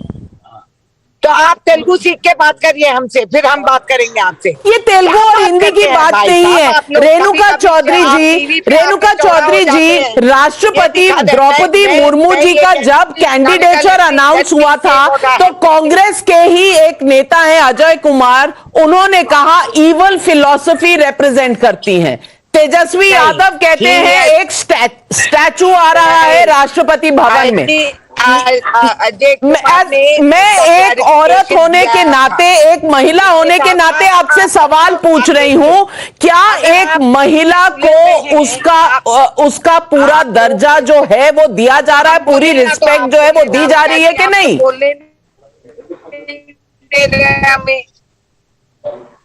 किसको रेस्पेक्ट नहीं दिए जा रहा है? बताइए आप, किसको नहीं दिया जा रहा है? इस समय, इस रात के वक्त अगर आप देख सकते हैं इर्द गिर्द, यहाँ एक बिजली तक नहीं है, एक पावर पॉइंट नहीं है हमारे पास। हम वही आदिवासी महिलाओं के बीच में हम घूम रहे हैं। आपको पता है यहाँ बाढ़ आके 10 दिन से लोग डूबे मरे जा रहे हैं। इनके बारे में आप नेशनल टीवी पे जिक्र नहीं करेंगे। जो राष्ट्रपति जी, जो सबसे ताकतमान, जो हमारी फौज की कमांडर, आप उनको इतना कमजोर लाइट में दिखाए जा रहे हैं कि एक आदमी ने कह दिया गलती से आप क्या कहना चाह रहे हैं? अधीर रंजन ने मान भी लिया, उसने कह दिया मैं जाके सॉरी भी कह दूंगा, मगर नहीं, हम डंडोरा पीटेंगे। भाजपा अपनी हिंदी पे बड़ा अगर पब्लिक में अपमानजनक शब्द कहा है तो पब्लिक में माफी मांगने से क्या प्रॉब्लम है? कि हम हिंदी तो प्राइवेट में माफी क्यों मांगी जाएगी? करना चाह रहे हैं तो आप हमारी भाषा में बात करिए। ये भी अपमान है कि आप सोचते हैं कि देश के लोगों को जबरदस्ती है कि आप हमारी इज्जत नहीं करते और क्या बोल रहे हैं कि मैडम की ऐसे तो बहुएं घर में जल जाते हैं और मर जाते हैं। इतने साल एक परिवार की सेवा करने से भी बहू बाहर गई होती है, शायद ये भाई साहब जानते नहीं है। और इतना हिंदी बोल बोल के हमारे डंडोरा पीटे जा रहे हैं। बोलते जाइए, हम भी देखेंगे। क्या बात कर रहे हैं? ये कोई नेशनल स्टेचर की चर्चा है और आप एक राष्ट्रपति जी के कद को आप छोटा कर दे रहे हैं। सुधांशु त्रिवेदी जी बोले जा रहे, जब से हम चुप रहे। देखिए, रेणुका जी ने बात बोली, सिर्फ इसमें से 2 बिंदु लेकर मैं जवाब देता हूं। उन्होंने कहा कि यहां पे बहुत पानी बरसा है। नहीं, सुनिए रेणुका जी, उन्होंने कहा क्या कर रहे हैं यहाँ के आदिवासी महिलाओं के लिए? बरसात हुई है, ये नेशनल इश्यू होना चाहिए, ये नेशनल लेवल के ऊपर ये बहस नहीं हो। अरे जवाब दे रहा हूं, आप परेशान ना होइए, मैं जवाब दे रहा हूं, आप शांत रहिए, मैं बिल्कुल जवाब दे रहा हूं। आपने कहा ये नेशनल मुद्दा ये होना चाहिए, टीवी डिबेट ये नहीं होनी चाहिए। तो मैं पूछना चाहता हूं, कांग्रेस पार्टी के लिए ईडी की जो वहां पर उनसे पूछताछ की जा रही वो नेशनल मुद्दा है, या आप जो कह रही वो नेशनल मुद्दा है? कांग्रेस ने उसके लिए किया धरना प्रदर्शन सड़कों में धरना प्रदर्शन तो महंगाई के लिए नहीं हो रहा है, सड़कों में धरना प्रदर्शन हो रहा है राहुल गांधी जी और सोनिया जी की ईडी की पेशी के लिए। तो आपकी बात तो सोनिया गांधी के दूसरी बात, आप भाषा के सम्मान की बात कर रही हैं, तो जिस व्यक्ति की जो मातृभाषा है वो अपनी मातृभाषा में क्यों नहीं बोल रहा है? असम्मान तो वो कर रहे हैं जो ये कह रहे हैं अपनी भाषा में बोलते हैं। संसद में सबको अपनी अपनी भाषा में बोलने की छूट है, जो नहीं बोला अपनी भाषा में। और जहां तक आपने कहा, अरे भाई आप बात सुनिए, आप काहे इतना वो आक्रोश में आ रही हैं? बात तो सुनिए ना। अधीर रंजन जी यदि बंगला भाषी हैं तो उन्हें बंगला में बोलना चाहिए, तो संसद में सबको अधिकार है, जिस भाषा में आप बोलना चाहें बोले। संविधान की अनुसूची में जो भाषाएं हैं सब में बोल सकते हैं। और रही बात तेलुगु की, तो रेणुका जी याद करिए, एक तेलुगु भाषी भी इस देश का प्रधानमंत्री हुआ। सुनिए, एक तेलुगु भाषी भी इस देश का प्रधानमंत्री हुआ, पीवी नरसिम्हा राव। उसने 5 साल में कभी कोई गलती की हो तो बताइए, कभी एक बार कोई गलती की नरसिम्हा राव ने? तो फिर तेलुगु मैं वही तो कह रहा हूं, कभी तेलुगु भाषी प्रधानमंत्री ने गलती नहीं की। इसलिए ये बचकाने तर्क अच्छा, आपके तारीफ के लिए हम रुके हुए हैं। कैरियर भाषी सोनिया गांधी जी ने कभी गलती नहीं छोड़ की। दीजिए, आप इतना छोटा दिल से बात तो मैं वही तो पूछ रहा हूं आपसे, बस दो बात जवाब दे दीजिए। यही तो आपके लिए जो इतना बड़ा मुद्दा है, तो प्रदर्शन यहाँ ईडी के दफ्तर के सामने क्यों हो रहा है? विचार कितना छोटा होता है ये आपने पेश कर दिया देश भर में, शाबाश। आपके असली आपका सोच विचार तो दिख रहा है। आपको इतना घमंड है कि आप हिंदी बोल सकते हैं। अधीर रंजन चौधरी जी के बयान और उसके ऊपर निर्लज्जता पूर्वक उसके बचाव में भाषा की बोलने वाला हो, उनको तो हिंदी बोलना सीखना। अरे भाई, जिसको अपनी भाषा के ऊपर अगर उसके प्रेम है तो अपनी भाषा में बोले ना। उन्हें बंगला में बोलना चाहिए था, अंग्रेजी में बोलना चाहिए था। ये क्या बात होती है? रेणुका जी, आप बात को हल्के में ले रही हैं, आप बात को हल्के में ले रही हैं। मैं संजय सिंह जी से भी पूछना चाहती हूँ। उनसे किसी ने नहीं कहा था कि हिंदी में बोलिए। संजय सिंह जी इसमें एबीपी न्यूज जो है वो बंगला चैनल है, आनंद बाजार पत्रिका का चैनल है। चोरी बंगला में बोले उनसे, बिना बोले की बात पे बहस कर रही है, हद होती है। संजय सिंह जी, भाषा तो संसद में कोई भी कुछ भी बोल सकता है, और आप अन्यथा उसको भाषा का मुद्दा बना रही। भाषा का मुद्दा नहीं है, यह जनजातीय समाज के स्वाभिमान का मुद्दा है। यह द्रौपदी मुर्मू जी जिस समुदाय से आती है उसके प्रति कांग्रेस के मन में भरी हुई घृणा का मुद्दा है। आप लोग तो एक भाषा लेके झंडा उड़ा के घूमते रहते हैं, हम 100 भाषा बोलते हैं। अब आपने सुना।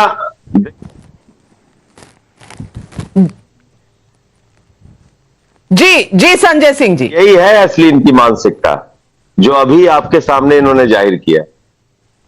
महामहिम राष्ट्रपति को बार बार महामहिम राष्ट्रपति ही कहा जाता है, नाम लेके संबोधित नहीं किया जाता। नाम लेने से पहले उसके पीछे आगे महामहिम राष्ट्रपति श्री लगाकर बोला जाता है या श्रीमती लगाकर बोला जाता है।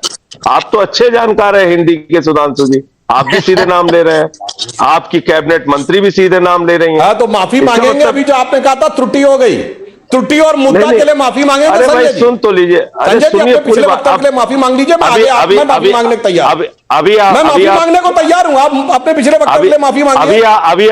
अभी आप मुझे सुन लीजिए, मुझे सुन लीजिए। मुद्दा है, मुझे सुन लीजिए भाई। अरे भाई सुन लीजिए ना, आपसे गलती हो गई ना, अभी तुरंत गलती हो गई, आप माफी मांगने के लिए तैयार है।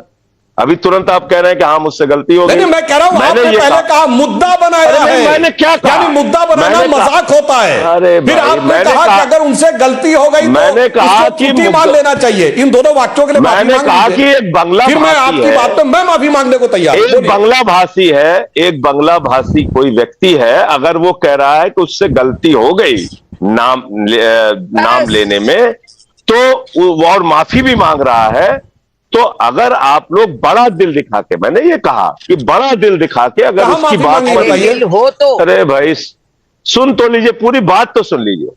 बड़ा दिल दिखा के माफी को स्वीकार कर लेंगे तो उससे छोटे नहीं हो जाएंगे आप। मैंने इतनी लिमिटेड बात कही, उसमें भी आप कोई ना कोई चीज निकालने की कोशिश कर रहे हैं।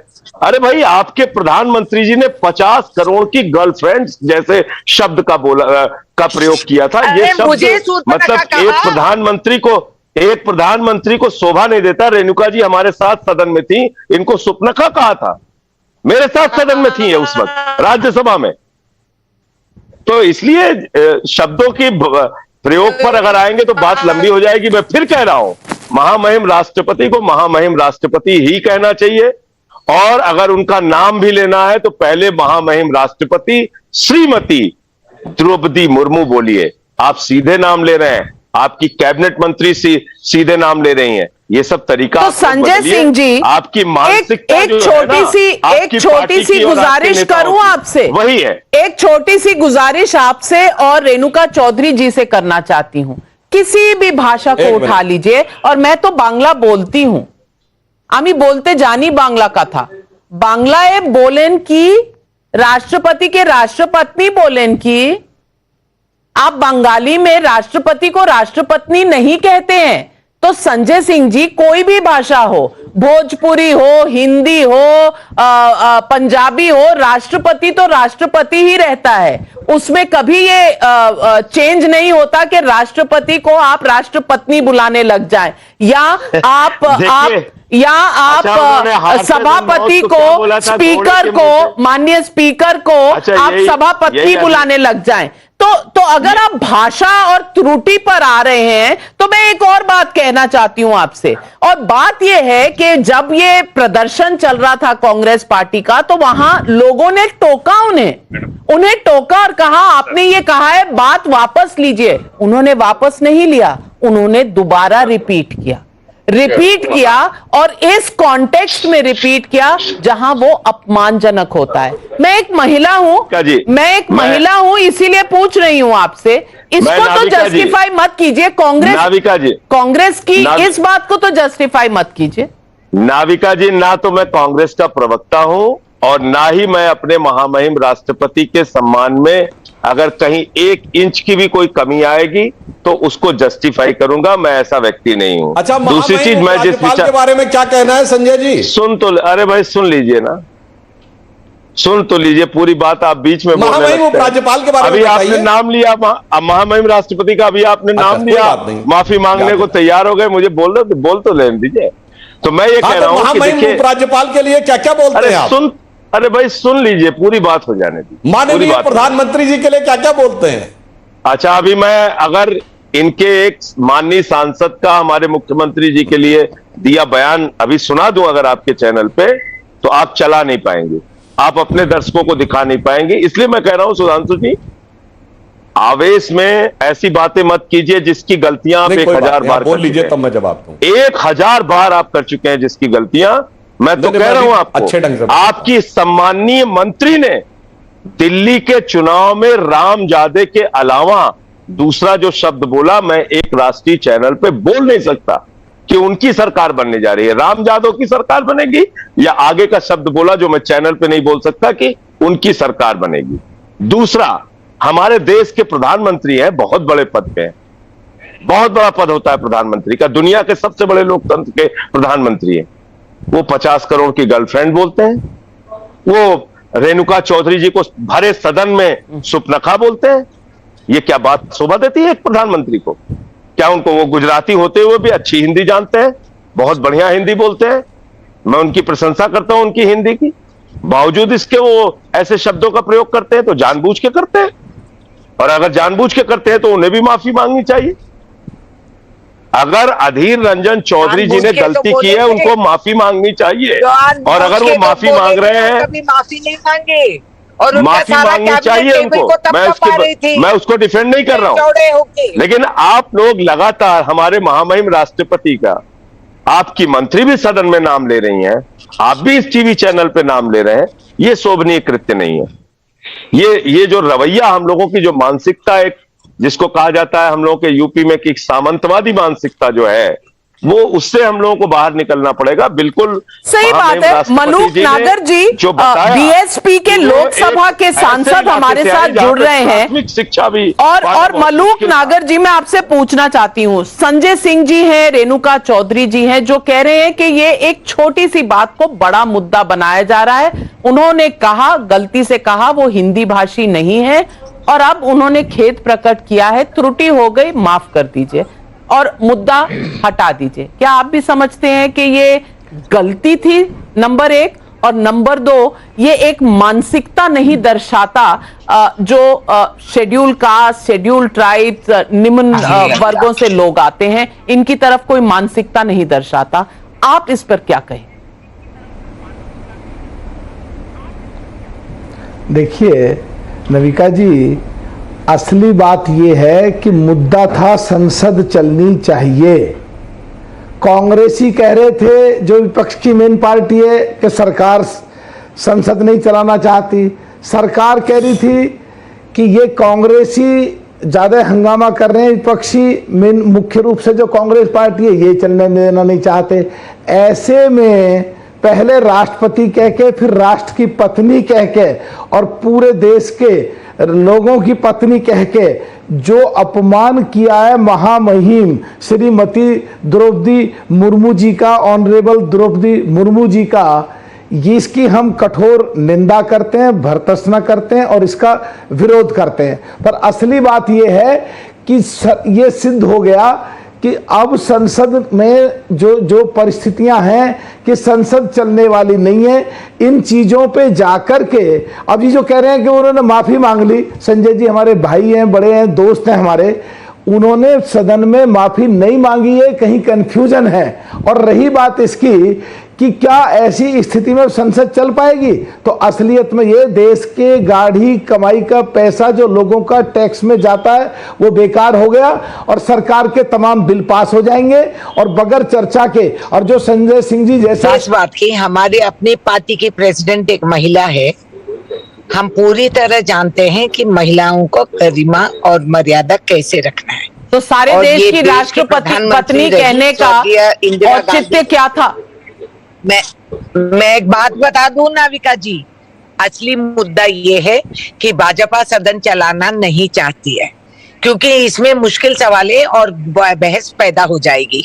और जो देश में चर्चा चल रही है महंगाई की और इन सब चीजों की, तो बेरोजगारी की, इनके बारे में चर्चा नहीं चाहते हैं। तो उनके लिए ये बड़ा मौका है कि किसी ने एक लिंग की इधर की उधर कर दिए, तो उसमें हम 3 दिन नेशनल टीवी पे इसी का चर्चा, यहाँ बाढ़ आके आप बार बार नेशनल टीवी को कोसती रहती है। अगर संसद में ये चर्चा चल रही है तो क्या नेशनल टीवी संसद से ऊपर है और संसद में ये चर्चा हो सकती है, नेशनल टीवी पर नहीं? सुधांशु त्रिवेदी जी, उसका चर्चा नहीं हो रही है। सुधांशु त्रिवेदी जी, और देश के प्रधानमंत्री ने जो हमारे देखिए रेणुका जी, तो कोई जिक्र तक नहीं कर रहे। देखिए रेणुका जी ने जो बात कही, रेणुका जी ने जो बात कही मौके की, तो मैं रेणुका जी ये कहना चाहता हूं, मौका तो आपके पास है इस समय। कल ही सोनिया गांधी जी कहें कि मेरे लिए ये सब मुद्दे जो महंगाई बेरोजगारी है ज्यादा इंपॉर्टेंट है, बजाय अपनी नाक के सवाल के मैं माफी मांगती हूं, ये मुद्दा खत्म करती हूं और अब इस मुद्दे पे बहस की जाए। मौका आपके पास है, हमारे लिए मौके की बात नहीं है। और संजय जी ने कई अच्छी सलाहें दी हैं कि माफी मांग लेनी चाहिए, क्योंकि ये उस पार्टी के प्रतिनिधि हैं जहां जिनके नेता ने 4 नेताओं के विरुद्ध अपमानजनक शब्दों का प्रयोग और आरोप लगाने के बाद कोर्ट में माफी मांगी है। तो इनको अपने अनुभूत प्रयोग से सलाह देनी चाहिए कांग्रेस को कि माफी मांग लेने में ही भलाई है। और जो इन्होंने भाषा की बात कही, माननीय संजय जी, यदि आप सुन रहे हो तो आपके नेता ने क्या बोला था? 100 सुनार की एक लोहार की। आपकी नेता ने कहा था केजरीवाल जी ने राजनीति में आने से पहले कि सारी संसद चोर है। आज तो आप भी संसद में, हम भी संसद में, माफी मांगी क्या? मगर यह नारा सिर्फ तब तक था जब तक संसद में अपने सदस्य ना पहुंचा ले। अब सदस्य पहुंच गए तो अब कोई जरूरत नहीं उसके लिए माफी मांगने की। और मैं भाषा में एक बात कहूं रेणुका जी, सुनिए, प्रधानमंत्री जी की मौत की कामना की बात अभी शॉर्ट मेमोरी की है, 1.5 महीने पहले की। और फिर मौत का प्रकार, हिटलर की मौत तो छोड़िए, शब्द बोलना उचित नहीं लगता, कोट अनकोट में बोलता हूं, कुत्ते की मौत, यह शब्द। और उसके बाद एक कार्रवाई तो छोड़िए, एक शो कॉज नोटिस तक नहीं। और इससे पहले और 8 साल पहले मोदी जी की बोटी बोटी काट डालूंगा शब्द कहने वाले व्यक्ति को अगले दिन राहुल गांधी प्रचार करने गए, कोटि कोटि नमन करके ले आए, अपनी पार्टी में उत्तर प्रदेश कांग्रेस का उपाध्यक्ष बना लिया। हम लोगों ने आपातकाल के दौरान भी कभी इंदिरा जी की मौत की कामना नहीं की, इंदिरा जी के मौत के प्रकार नहीं बनाए। जिस समय सारे संसद को भंग कर दिया गया था, सबको जेल में डाल दिया गया था, जॉर्ज फर्नांडिस को हथकड़ी लगा के सड़क पर चलाया गया था, तब भी हमने मौत की कामना नहीं की थी। और आप लोग आकर जब ये भाषण देने लगते हैं और भाषा के आधार पर बचकानी बात करने लगते हैं, तो देश की जनता के सामने आदिवासी समुदाय के प्रति आपके मन की अवमानना और राष्ट्रपति पद के गरिमा के प्रति आपके मन का सम्मान दोनों उजागर हो जाता है। तो आप क्या सोचते हैं कि प्रधानमंत्री एक भी फैक्ट गलत बोला हो तो चुनौती से कहता हूं, गलत बोल रहा हूं तो बताइएगा। एक औरत के नाते मेरा कोई इज्जत नहीं है पार्लियामेंट? अरे ये बताइए, मौत की कामना, अरे भाई कोई तुलना है? उन्होंने तो आपके लिए सुप्रखा वर्ड नहीं बोला था, किसी ने वर्ड नहीं बोला था। ये आपका नाम लेके बोला था क्या? आपका नाम लेके बोला था क्या? नहीं बोला था। करोड़पति का सवाल, आपका नाम लेके बोला था क्या? आपने अज्यूम कर लिया कि मेरे लिए बोला गया और इसलिए माफी मांगनी चाहिए। यहाँ राष्ट्रपति महोदया का नाम लेके बोला गया है। क्यों? क्या समझ के क्या करे? ये ड्रामे सब बंद कर दीजिए। राष्ट्रपति का अपमान, राष्ट्रपति का अपमान बहाना ड्रामा कहा जा रहा है। मैं संजय सिंह जी, पब्लिक का सवाल आंध्र प्रदेश से आया है, आंध्र प्रदेश से रेणुका जी बोल रही हैं, लेकिन सवाल आपके लिए है और अर्चना का सवाल है। संजय सिंह जी भाषा और मर्यादा की बात कर रहे हैं, उन्हें भी तो अनुशासनहीनता के लिए ही संसद से बाहर किया गया है, इस पर वो क्या कहेंगे? आप निलंबित हैं, कागज फेंके थे, ऐसा आरोप है आपके ऊपर, इस पर पब्लिक पूछ रही है आपसे सवाल। ये जो पब्लिक सवाल कर रही है नाविका जी, किसी दिन आप एक रिपोर्टर को मेरे घर भेज दीजिए। दिन भर कितने नौजवान आते हैं, कितने रेलवे कर्मचारी आते हैं, कितने बैंक के कर्मचारी आते हैं और कितने कुली आते हैं, किस किस भाषा का प्रयोग करते हैं, किस तरह से अपना दुख व्यक्त करते हैं और किस तरह से अपने मुद्दे को सदन में उठाने के लिए अपील करते हैं। ये बात अगर जो मित्र हमारे पूछ रहे हैं सवाल, अगर उनको भी मेरे घर पे भेज दीजिए, एक दिन मेरे साथ समय बिताएं, तब वो शायद कभी शिकायत नहीं करेंगे कि संजय सिंह क्यों निलंबित है। संजय सिंह कोई अपने लिए निलंबित नहीं है। मैं अपने लिए कोई बंगला या जमीन का टुकड़ा नहीं मांग रहा था। मैं मांग रहा था कि गुजरात में 75 लोगों की जान गई है जहरीली शराब के कारण, उस पर सदन में चर्चा हो। मैं मांग कर रहा था महंगाई पे चर्चा के लिए। मैं कोई अपने लिए प्लाट मांगने के लिए सदन में चर्चा, और ये लोग तो काला कानून किसानों का, उसके खिलाफ जब मैंने आवाज उठाई मुझे सब निलंबित कर दिया। पूरी रात मैं बिल्कुल मानती हूँ आपके मुद्दे सही हो सकते हैं और आप अपने लिए कुछ मांगने नहीं जाते, लेकिन मलूक नागर जी, मैं आपसे भी पूछना चाहती हूँ कि क्या संसद में मर्यादा के बिना कोई बहस हो सकती है? अगर आपने मुद्दे उठाने हैं और लोगों के भलाई के मुद्दे उठाने हैं तो पहले मर्यादा तो रखनी पड़ेगी ना। हाथ जोड़ के पूछ रहा हूं, और मैं हाथ जोड़ के आपसे भी पूछ रहा हूं और हाथ जोड़ के सुधांशु जी से पूछ रहा हूं। अब मेरा नंबर है, सुन रहा है तो बताइए सदन में हम कैसे उठाए मामला। अगर 267 में महंगाई के लिए नोटिस दिया, इन्होंने बोलने के लिए अलाउ नहीं किया। 267 में जहरीली शराब से गुजरात में हुई मौतों का मुद्दा उठाने के लिए नोटिस दिया, इन्होंने मुझे समय नहीं दिया वहां सदन में बोलने का। आप बताइए, जब यहाँ हमको ये बोलने नहीं देंगे, अपनी बात कहने नहीं देंगे, और क्या तरीका हो सकता है? चलिए सुधांशु जी से जवाब लेती हूँ, पर इससे पहले कि मैं सुधांशु जी के पास जाऊं, मैं मलूक नागर जी से पूछ रही हूँ कि मर्यादा के बिना क्या संसद में कोई भी डिस्कशन हो सकती है, कोई भी सवाल जवाब हो सकता है? मलूक नागर जी, देखिए इसी सत्र की बात कर रहा हूं मैं। 6-7 दिन के लिए एक दिन संसद चली और हम विरोध कर रहे थे, खड़े होकर विरोध कर रहे थे, नारे लगा रहे थे, अपनी सीट पे थे, बैल में नहीं गई बस। और जहां जरूरत पड़ी मुद्दे की, और मैंने जो है सप्लीमेंट्री में क्वेश्चन करके और किसानों के गन्नों के रेट बढ़ाए जाए और उन पे जो रुकी हुई पेमेंट है ब्याज दिलाया जाए, मुद्दा उठा दिया। फिर एक दिन अगले दिन थोड़ी सी देर के लिए टाइम मिला, विरोध करते हुए हमने कांवड़ियों के लिए 45 किलोमीटर, मेरी कॉन्स्टिट्यूंसी से कांवड़ वाले का बहुत 90 किलोमीटर का लंबा रास्ता है, सड़क खराब थी, वो मुद्दा उठा दिया। तो मुद्दे उठाए जा सकते हैं, विरोध करना चाहिए और चर्चा के लिए अपनी मांग करनी चाहिए, जोरदार करनी चाहिए, लेकिन बैल में जाके उस जगह तक पहुंच जाएं जहां पे सस्पेंड होने का नंबर आए या जहां पे संसद का काम रुक जाए, जिससे देश के लोगों को जो हमें अधिकृत करके भेजते हैं, जो अभी संजय सिंह जी ने कहा, बहुत अच्छी बात बोली कि इतने लोग आते हैं मुद्दे उठाओ, तो पूरा का पूरा सत्र संसद बंद की चढ़ गया, परवान चढ़ गया और सारा काम पूरे देश का रुक गया। और जो हम लोगों की जिम्मेदारी बैठती है, लोग भेजते हैं चुन के, वो हम असली काम कर ही नहीं पाए। नागर साहब, आपने बहुत पते की बात कही और आप विपक्षी दल में हैं, आप कह रहे हैं कि मुद्दे उठाने के कई तरीके हैं, पता नहीं कांग्रेस को क्यों नहीं समझ आ रहे मुद्दे उठाने के तरीके, और संजय सिंह जी शायद बिना निलंबन के भी मुद्दे उठाए जा सकते हैं। सुधांशु त्रिवेदी जी आपसे सवालों के जवाब मांगे कि 267 में उन्होंने आपसे मांगे हैं मुद्दों के ऊपर बहस, क्यों नहीं इन मांगों को माना जा रहा? और कहा जाता है कि सत्ता पक्ष की ड्यूटी होती है संसद चलाना, क्या सत्ता पक्ष विपक्ष के मुद्दों को अहम नहीं मानती?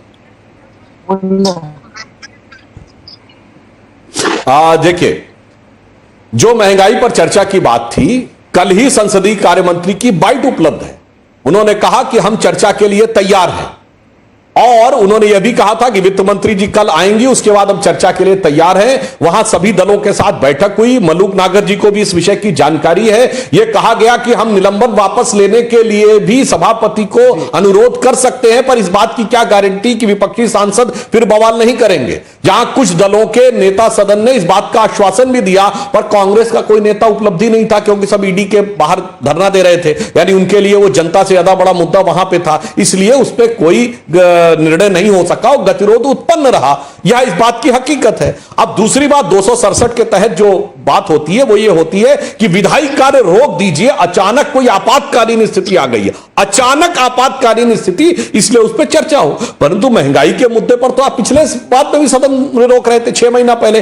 कल अशोक गहलोत जी ने प्रेस कॉन्फ्रेंस में बोला है कि साल भर पहले हम लोगों ने जयपुर में महंगाई को लेकर एक बड़ा कार्यक्रम किया था। भाई साल भर पहले, 6 महीने पहले, 8 महीने पहले, 2 महीने पहले जो मुद्दा है वो अचानक आपातकालीन वाली श्रेणी में आकर विधायी कार्य रोककर कैसे किया जा सकता था, यह हमारे मित्र बता दे। रेणुका जी, संसद कैसे चलेगी? बात और अंत में कह दूं, संसद कैसे चलेगी? रेणुका जी, आपके पास कोई फॉर्मूला है? क्या? जब आप रूलिंग पार्टी की घमंड खत्म होकर वो चलाना सीखे तो चलेगी हाउस। नहीं तो अधीर रंजन चौधरी माफी मांगेंगे? अधीर रंजन चौधरी माफी मांगेंगे सदन में? मैं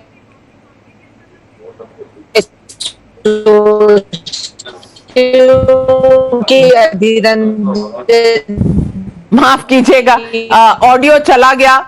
जस्ट माफी की बात पर ऑडियो और नेटवर्क दोनों चला गया। और मैं संजय सिंह जी आपसे पूछना चाहती हूं, सदन चलाने के लिए अंदर जाना पड़ेगा। अभी तो आप बाहर बैठकर गीतकार बन गए हैं, तो कुछ गीत ही सुना दीजिए ताजा स्थिति पर। नहीं, गीत तो मैं सुना दूंगा। इतने घाव दिए हैं इन लोगों ने कि उस घाव पे मरहम लगाने के लिए गीत काम आते हैं।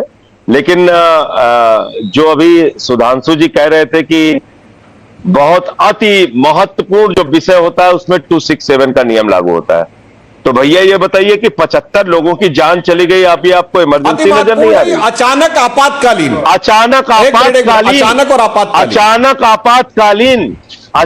आपातकालीन 75 लोगों की जान गुजरात में जहरीली शराब से चली गई। ये आपको महत्वपूर्ण विषय नहीं लगता 267 के तहत चर्चा करने का? अगर आप कह रहे हैं महंगाई, तो आपने क्या महंगाई दूध पे, छाछ पे, आटा पे, दाल पे, चावल पे, अस्पताल के कमरे पे ये 6 महीने पहले लगाई थी या अभी लगाई आपने? महंगाई पे चर्चा अगर 6 महीने, इसका मतलब आप सोचिए कि कितने अहंकार में हैं आप, कि आप 6 महीने पहले भी नहीं मान रहे थे, हम 1 साल पहले भी नहीं मान रहे थे, हम तो अब भी नहीं मानेंगे, हम तो अनंत काल तक नहीं मानेंगे, और ये लोग माफी मांग के आए। इतना अहंकार पालना सुधांशु जी किसी सरकार के लिए अच्छा नहीं है। मतलब आपके राज में 75 लोग जहरीली शराब पी के मर जाएं, माफी हम मांगे। अग्निपथ योजना लाके देश के नौजवानों के कोप भाजन का शिकार आप बने, माफी हम मांगे। किसान को 1 साल तक सड़क पे बैठाल कर उसके बाद एमएसपी आप ना दे, माफी हम मांगे। दूध पर, दही पर, छाछ पर, आटा पर, दाल पर, चावल पर महंगाई आप बढ़ाएं, माफी हम मांगे। ये तो गजब बात है। इतना रेणुका जी वापस जुड़ गई है हमारे साथ। रेणुका जी, अधीर रंजन चौधरी माफी मांगेंगे सदन में, सदन चलाने के लिए। मलूक नागर जी का भी रिक्वेस्ट है कि सदन तो चलने दीजिए, माफी मांग लीजिए। और मेरा भी रिक्वेस्ट है कि प्रधानमंत्री मेरे अहंकार में मैं नहीं बोल रहा हूं, जब सदन चलता है तो हमारी किसी बातों का जवाब इन लोगों के पास नहीं होता, और ये आप भी जानती हैं और भाजपा वाले भी जानते हैं और हमारे मित्र मलूक नागर जी भी जानते हैं। सुधांशु त्रिवेदी आखिरी 30 सेकंड में आपको देती हूँ। नविका जी मुझे भी 30 सेकंड प्लीज। मैं एक बात बताता हूं, जो अभी बोला रेणुका जी ने और संजय जी ने, बात एकदम स्पष्ट हो गई। देखिए, संजय जी कह रहे हैं कि गुजरात में गैर कानूनी जहरीली शराब से जो दुखद मृत्यु हुई वो बड़ा मुद्दा है। रेणुका जी कह रही है आसाम, जो आंध्र प्रदेश में बाढ़, वो बड़ा राष्ट्रीय मुद्दा है। और कांग्रेस पार्टी कह रही है सोनिया गांधी जी से ईडी की पूछताछ बड़ा मुद्दा है। और फिर कहा जा रहा है महंगाई सबसे बड़ा मुद्दा। कह कौन रहा है? आप तीनों ने तो बैठ के यहां पे कुछ और बोला, इसलिए हकीकत यह है। और संजय जी कितनी बढ़िया बात कह रहे हैं, अरे भाई उस राज्य से प्रश्न पूछ रहे हैं जहां पर की शराबबंदी लागू है, जहां गैर कानूनी शराब से जहरीले ढंग से लोग मर गए और इस कारण से सरकार सख्त कार्रवाई करेगी। सवाल कौन पूछ रहा है? जिसने कानूनी तौर पे शराब पीने की उम्र घटाई, जिसने कानूनी तौर पे शराब के घंटे बढ़ाए, जिसने कानूनी तौर पे शराब के ठेके बढ़ाए, जिसने कानूनी तौर पे शराब का सुनिए शराब के लोगों का कमीशन, एजेंट का कमीशन बढ़ाया। अरे इतना मैंने डुबो दिया आपने दिल्ली में, वो आके शराब की बात करते, आपके लिए तो वो लाइन याद आती है, आप ऐसे नशे में नशे की सत्ता चला रहे हैं कि मुझको यारो माफ करना, मैं नशे में हूं और बोतल में मैं नशे में हूं। अरे नशे में बोतल में डुबो दिया दिल्ली को, कानूनी ढंग से डुबोया, ये सारे काम कानूनी ढंग से किए। और सवाल उस राज्य से जिसने मुझे तो इस तरह आज सारी पार्टियों से बात करके मलूक नागर जी, मुझे लगता है कि जो छोटी पार्टियां हैं उनके लिए तो मलूक नागर जी 30 सेकेंड। मैं एक सुझाव देता हूं। कल माननीय सोनिया गांधी जी को आधीर रंजन जी को सदन में भेज के माफी मंगवानी चाहिए और ऑनरेबल स्पीकर साहब को और सरकार को सदन जो 12 तारीख तक चलना था, जितने दिन वेस्ट हुए आगे बढ़ाना चाहिए और हर बिल जो आए सब पे चर्चा होनी चाहिए। और जिस पे हम विपक्ष मांग कर रहे हैं, चाहे महंगाई पे, चाहे बेरोजगारी पे, जो देश के हालातों पे, कोरोना के बाद में किसानों की स्थिति पे, जो छोटी छोटी चीजों पे जीएसटी लगाई, उस पे सब पे चर्चा अलाव कर देनी चाहिए। और देश की गाढ़ी कमाई का इनकम टैक्स में जो पैसा लोगों का गया, जो वेस्ट हो रहा है, लोगों को लगना चाहिए हम ठगे नहीं गए। हमारे देश की सरकार, हमारे देश के सांसद, सुझाव बहुत अच्छा है, लेकिन तो क्या कोई भी बड़ी पार्टी आपके सुझाव को मानने के लिए तैयार है? यह सबसे बड़ा सवाल है।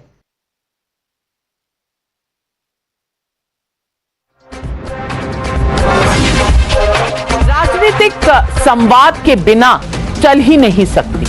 ऐसे में राष्ट्रपति द्रौपदी मुर्मू जी के अपमान पर अगर you don't know me who I am या फिर डोंट टॉक टू मी जैसी बातें कही जाने लगी का आरोप प्रति आरोप लगे, तो ये राजनीति के गिरते स्तर को उजागर करती। ये वो देश है जहां कभी विपक्ष का नेता भी संयुक्त राष्ट्र जैसे मंच पर देश का प्रतिनिधि बनकर जाता था, लेकिन अब नेताओं के बीच की तनातनी संसद चलने देने में रोड़ा अटका रही है।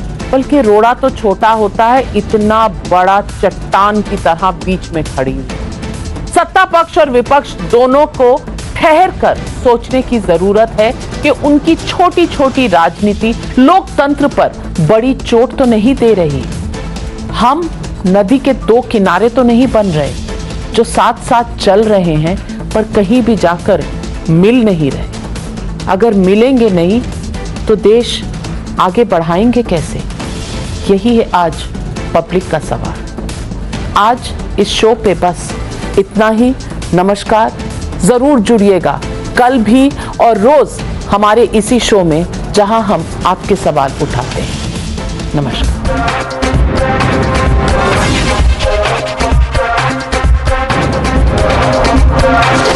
The News Hour at 9 will be right back after the break.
welcome. You're watching the Newshour Agenda. I'm Padmaja Joshi.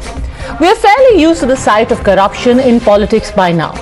But even then, even by the really low standards that we've set for ourselves, the kind of haul that we have seen from the house of Partha Chatterjee's close aide in West Bengal is mind-boggling. So far, hard cash to the tune of 50 crore rupees has been found from the various houses of Arpita Mukherjee. In addition to that, gold worth 4.31 crore rupees has been found. What's amazing in this haul is the attention to detail.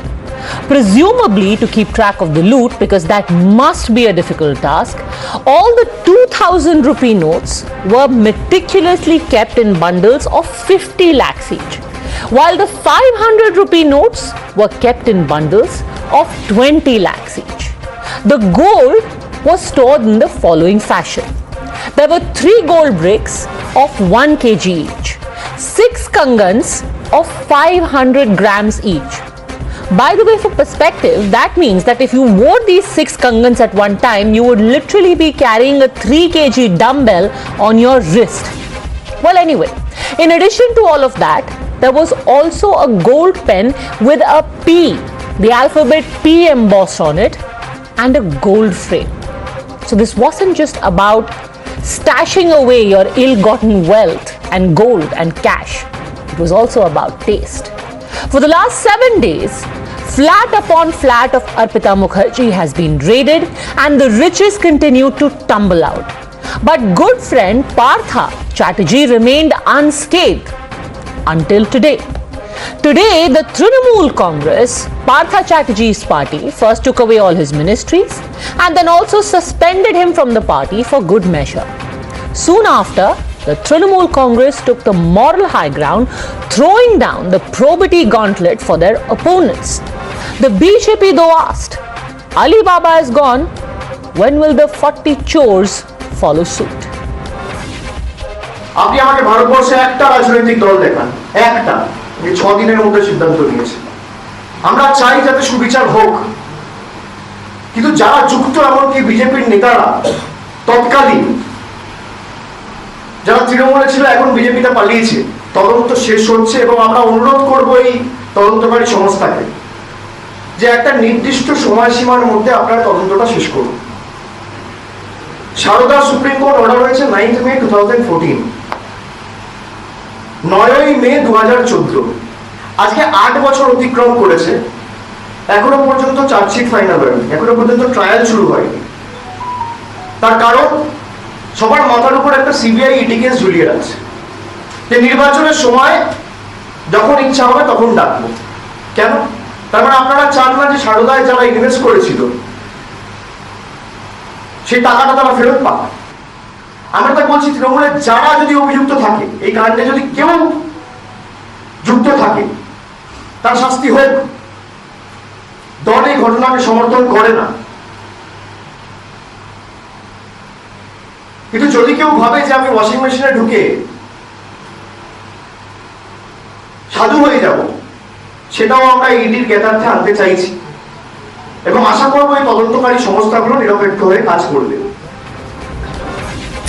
So has the TMC now blunted all criticism directed at it by suspending Partha the party man and then sacking Partha the mantri. Does the buck stop at Partha and his friends alone? Because remember, right now details are coming out that in another diary that has been recovered by members of the Enforcement Directorate, it's not just Arpita Mukherjee. There are 4 other ladies who are also under the scanner, their houses, their relatives' houses, and also an IS officer. Was the cash haul, the cash stash limited to Partha and friends? Or if the cash was with Partha and aide, who else was also paid? देखिए, जितना बड़ा रकम रुपया मरम्मत हुआ, ये अकेला पार्थो चैटर्जी और अर्पिता का नहीं हो सकता।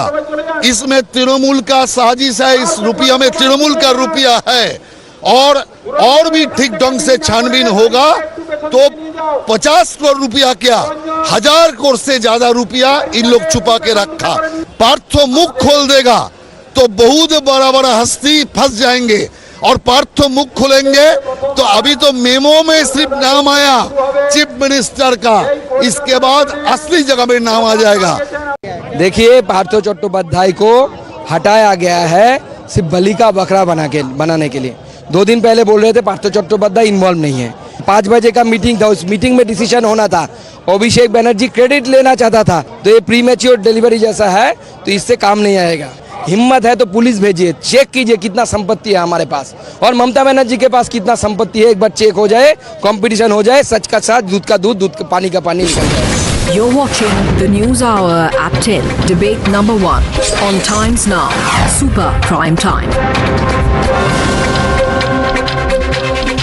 Anirban Banerjee, political analyst, joins us along with Professor Manojit Mandal, spokesperson of Trinamool Congress. But the first question today is to MP and national spokesperson of the BJP, Dr. Aprajita Sarangi. Partha Chatterjee has been sacked. The Trinamool Congress says now you have no ground to protest.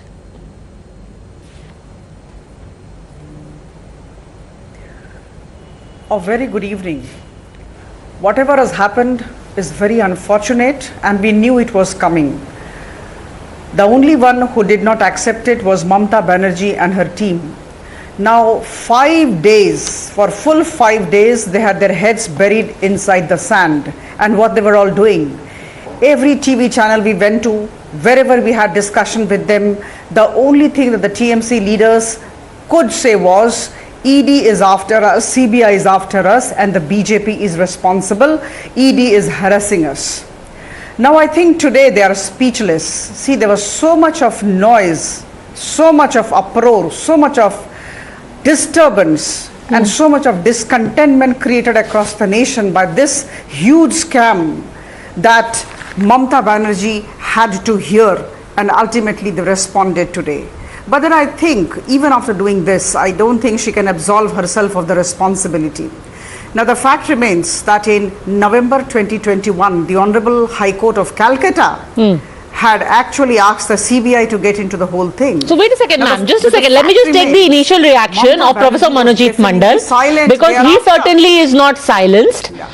It's the shock and awe and anger and outrage which has forced the hand of the Trinamool Congress. Professor Mandal.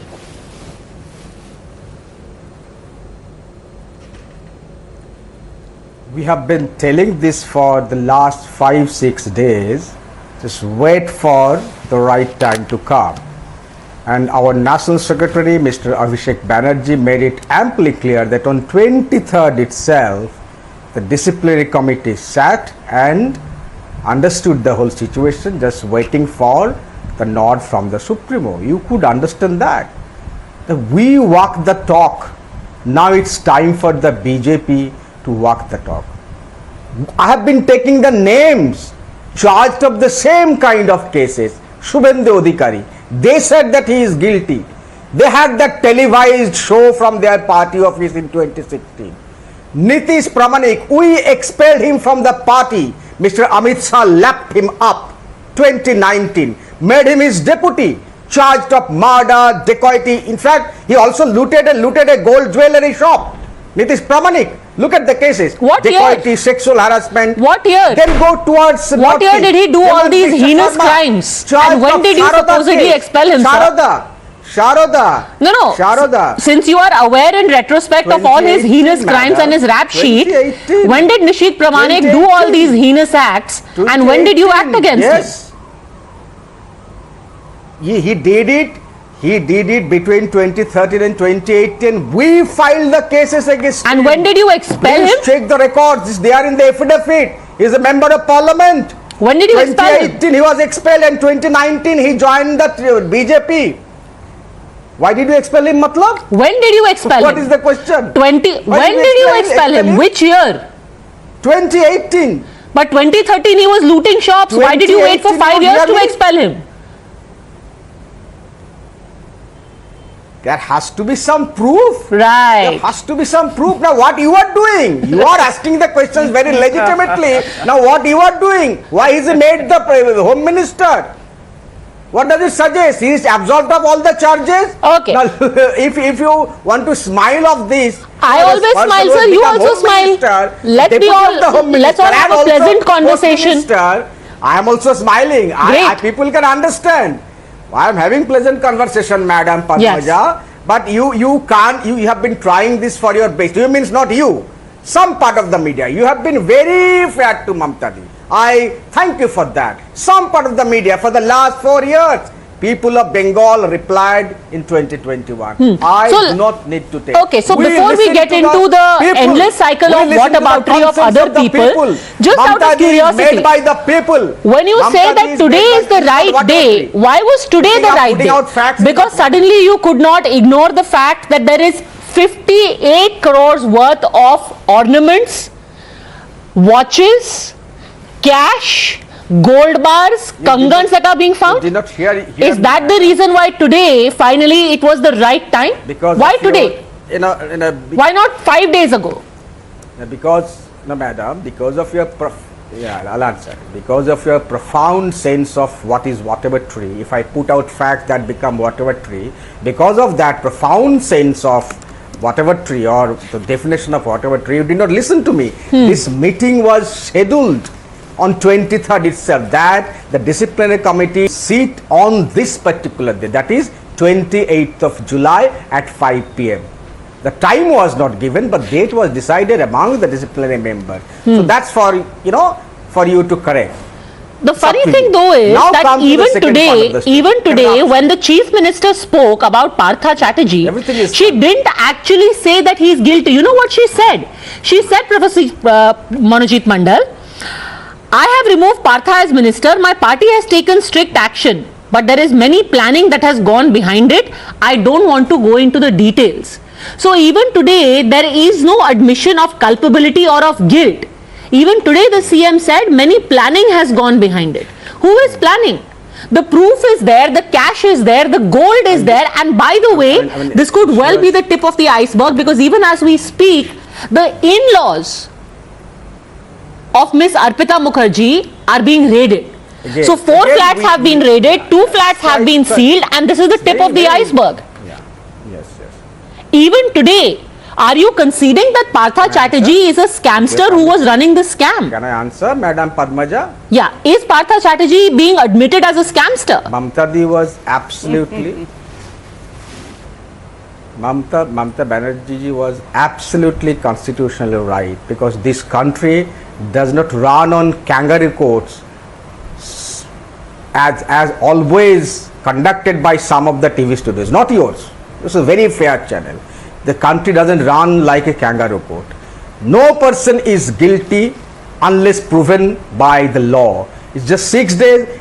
To be fair to this man, we are saying that prove and punish this person. No person is guilty. Despite that, this man is not even charge sheeted.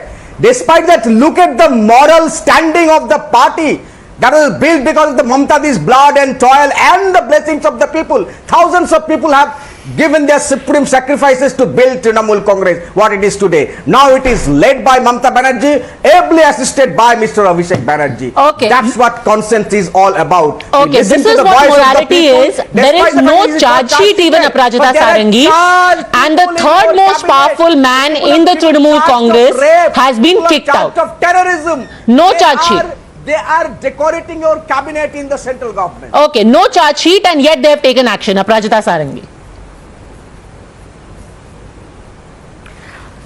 See, when such things happen and so many skeletons start tumbling out of the cupboard, I think the only thing that the spokespersons and the people of TMC would do would be showing aggression. And that's what I can see on the TV monitor today from the spokesperson of the TMC. I mean, he cannot do anything except showing his aggression, full of sound and fury, signifying nothing. He knows that hundreds and thousands of crores have come out. We are all well aware of that. We are heading towards that hundreds and thousands of crores. We are already more than 58 crore by now, which includes tons of jewelry. And also don't forget that there have been admit cards and there have been very serious documents related to the recruitment examination. And also there has been a girl, Ankita Mazumdar, who lost her job, and she happened to be the daughter of the minister who is still there. So the fact remains that in November 21, when the Calcutta High Court ordered the CBI, the whole thing started. And from 2021 till date, how come Madam Mamta Banerjee did not even start a departmental inquiry? I can fully appreciate the fact that, charge sheet has not been submitted and the inquiry is on. But then why didn't a departmental inquiry start by the state government? That's the question number one. Number two, Partha Chatterjee was the number 2 or number 3 in the state government hierarchy, in the political party hierarchy. The fact remains that Mamta Banerjee feigns that she did not know, she does not know. How come it's possible? And they are saying that we did not know this lady. We have seen that video of 2019 when Mamta Banerjee is praising this lady who is sitting with Partha Chatterjee. Okay, so let me take that across. The first pertinent point that you have made, let me take that across to Anirban Banerjee. Why is it, we are talking about the last 5 days. Aparajita Sarangi points out this is not about the last 5 days. It is actually about 17 months, because in 2021 is when the complaint was filed and the Calcutta High Court had only taken cognizance. So why did you not take the moral high ground 17 months ago and say, we will tell the minister to step aside till the time this is being investigated? And who is asking this question about moral high ground or propriety? The BJP? Mr. Ashish Mishra Teni, if I am getting the name right, he's still the minister, right? Sir, please don't deviate from the let them be full of moral turpitude. Let's assume for the sake of argument that BJP is corrupt and full of turpitude. Since you have taken the moral high ground today, let us extend the argument of the moral high ground and say, where was the moral and the high ground 17 months ago when the first complaint was filed? Moral high ground is when I come to you and say, this is what is happening. And you say, all right, we are going to take cognizance and set aside. Not when your hand is forced and there is literally cash by the bundles tumbling out. Then when you take action, that's majboori, not moral. Anirban Banerjee. Okay, when the TMC does it, it is corruption. When the BJP does it, it is social work. When the TMC does it, it is compulsion. And the thing that BJP doesn't do, that is politics. Where at least show some compulsion. Focus on yourself, don't deviate from the at least show some compulsion and expenditure. You are in the dock right now. Even if I consider, you just cannot deviate from the line that why are you interrupting, ma'am? Mr. Banerjee, this is corruption whether the BJP does it or the TMC does it. You are going astray. Who is the BJP minister from whose house 58 crores has been recovered? Let's name him or her. Asking your question. They are also corrupt. They should also be jailed or sacked. Is the BJP minister whose son shot and mowed down farmers in Lakhimpur Kheri? What is the name of that BJP minister? Is he still in charge? Is his son still in the jail? Is Pragya Singh Thakura BJP? Sir, again you are shifting goalposts. Again you are trying to engage in whataboutery. I am asking a simple question. Let's establish one thing. Do you in principle today acknowledge that Partha Chatterjee was headlining a scam?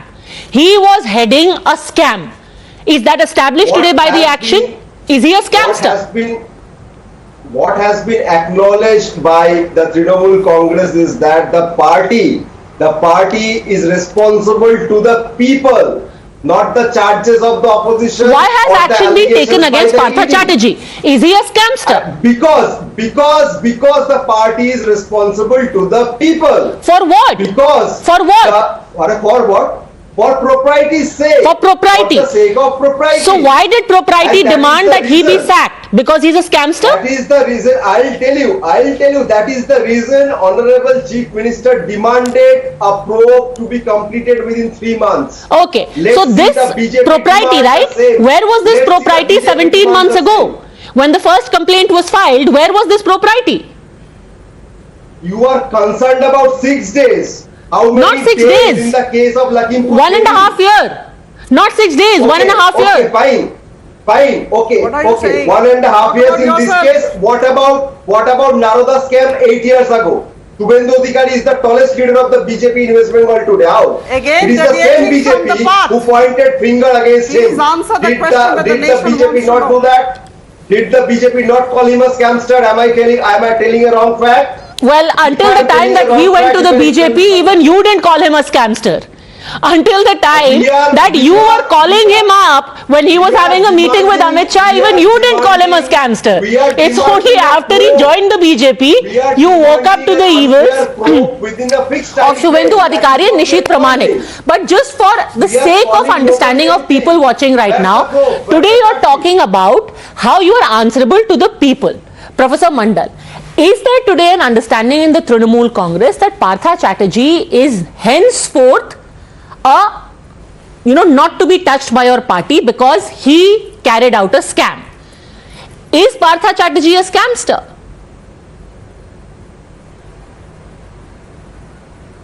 It's a question of perception. Look at what the real good BJP perception. When Admaneji resigned. It's not about perception. It is about what we see. Again, when 58 crores is recovered from your house, are you a scamster or not? People's voice. I'll tell you. Everything is visible. 58 crores recovered. You are seeing the money. Madam, can I speak? Yes. Or should I keep quiet? No, please this speak. This is your show. Can I speak? Yes, yes. So you are saying just because this money was being shown and 25,000 crores looted by 3 people were not shown, they are not money? They invisibly change hands, online transfer. By the way, all these 3 persons, Bijay Mallya, Nirav Modi, Mehul Choksey, all were seen with the Prime Minister of this country. Okay. They're all so we are still not going to pin down the fact whether you acknowledge today that Partha Chatterjee was carrying out a scam or not. If you are acknowledging that he was carrying out a scam, one must ask, where did he draw the power to perpetrate this scam? This person has said. Because he carried out this scam in his capacity of a minister, sir. I'm saying why. He is not just some Joe Blow. From why? He is a minister. He was a minister. From why did these 3 people draw their powers? From why? Now he is no longer a minister. He is an individual capacity. Well, because now he is in jail. Now he is dispensable because he is in jail. Because the people of the country can see what is being yielded by flat on flat. That's the ED has to decide. But that's what I'm saying. He is in jail. That's fine. But Shubhendu Adhikari is not in jail. That's also fine for you, means the BJP. Okay. That's why he is in jail. Is fine. We are accountable. PM Care Fund. Nobody is accountable because we don't see. By the way, money. PM Care Fund has gone to court, but again we're engaging in whataboutery. I'm going to thank you at this point. I'm going to thank you at this point. But facts for you become whataboutery. But for you become whataboutery. This is new meaning of whataboutery I have learned today. Aggression is the only answer of TMC now. Sir, it is not whataboutery. Not aggression. This is clear evasion. What we saw in the last 28 minutes has been clear evasion. But again, to put things in perspective for our viewers, 54.3 crore rupees yielded so far. What is 54.3 crore rupees? Let's give you context. It's 1/6 of West Bengal's allocation for housing in the year 2020-21. It is 1/8 of National Health Fund allocation to West Bengal by the centre in 2020-21. It is 1.4% of the entire allocation by West Bengal for SC, ST, OBC and minorities. And this is what has been found from 2 flats alone. The raids are still happening. This is just to put in context for you what one man supposedly did on his own. Could he have done it and nobody would have known? We leave it to your judgment. Thanks very much, both gentlemen, Aprajita Sarangi, for joining me.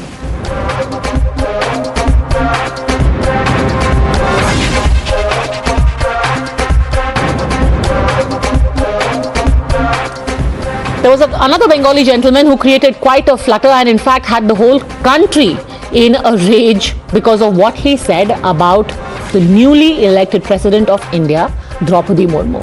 While protesting against the suspension of MPs, Adhir Ranjan Chowdhury decided, for no good reason, to refer to Draupadi Murmu as the Rashtrapatni of the country. First, listen to what he said.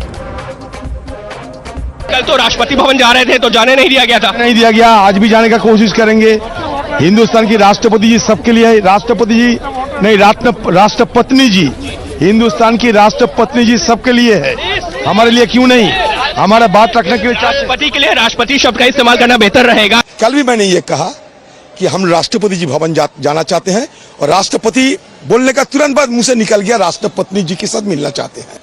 Some ruling parties members and the party in a deliberate design trying to make a mountain out of a molehill. एक लफ्ज निकल चुके चूक से, इसलिए मैं कल ही पत्रकारों को कह रहे थे कि भाई ये एक बार चूक हुई है, पिछले माफी मांगने की सवाल ही नहीं, माफी किसकी है, चूक हो गए।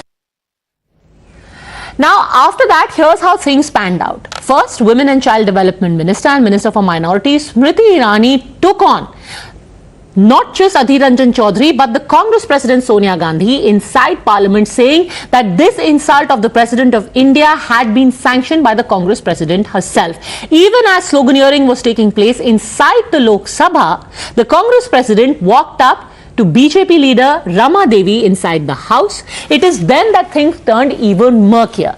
Now, the Congress says that Sonia Gandhi was surrounded by BJP MPs. There was a sharp exchange of words between Smriti Irani and Sonia Gandhi, and both sides claim that they insulted each other.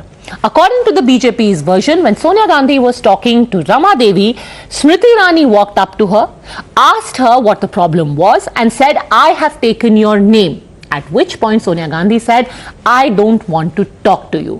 Now things have come to a point where Adhir Ranjan Chowdhury has 2 FIRs filed against him, and also the BJP is demanding that the Congress president, no less, should offer a public apology. You're watching the News Hour at 10, debate number 2 on Times Now, Super Prime Time. Dr. Aprajita Sarangi continues with us. Gokul Chandran and Dr. Suman C. Raman, both political analysts, join us. Dr. Suman C. Raman, how can you call the President of India a Rashtrapatni? What was Adhir Ranjan Chowdhury even thinking? Padmaja, first of all, personally, I don't think he should have used the term, and he should apologize, and the matter should end there. After all, there is a long history of people using unparliamentary language directed at political opponents. In this case, of course, it happened to be the President of India, but there is a long and not so illustrious history. But of which is I don't this really deliberate? want to go and because here's the thing, why most people don't believe that it is born out of carelessness or not knowing is because we've had a lady president earlier. Surely every member of parliament would know how to address a lady president, because they addressed Pratibha Patil as Rashtrapati. She was Rashtrapati. She was president. No, now why are you suddenly confused about what to call Draupadi Murmu? I don't believe that this was accidental, because he did mention Rashtrapati twice and then subsequently switched to Rashtrapatni. Exactly. So Why? I think that the point. Let me come back to the point that we are choosing to debate this as the major issue. In fact, a lot of attention was paid to the fiery speech of Smriti Irani, objecting to this and so on. But nobody really wanted to ask Smriti Irani about the charges that the Congress has made against her. So I think that we are searching for reasons to divert from key issues. And, we've had cases in the past where Mrs. Gandhi has been called a Jersey cow, and Rahul Gandhi has been called a hybrid calf by no less a person than you know who. So I don't believe that we should be making this such a big issue. It is wrong of Mr. Adhir Ranjan Chowdhury to have spoken like that. He should offer an apology and the matter should end there. And Aprajita Sonia Gandhi is storm in a teacup and trying to drum up this issue only to try and take the focus away from the agitation by the 24 suspended MPs.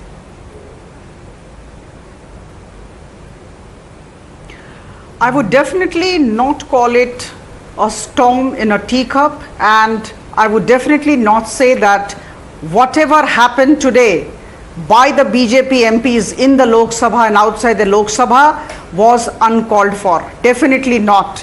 I would say that everything was very unfortunate but extremely serious. See, we are talking of President Murmu, she holds the highest constitutional position in the country, to use any kind of derogatory remark, to make any kind of derogatory remark against her or her chair, tantamounts to bringing down the esteem of the nation. But do you think Adhir Ranjan Chowdhury did it deliberately? Constitution of India. Why would he do it deliberately? He says he has a problem in speaking Hindi. Absolutely. It's a language problem.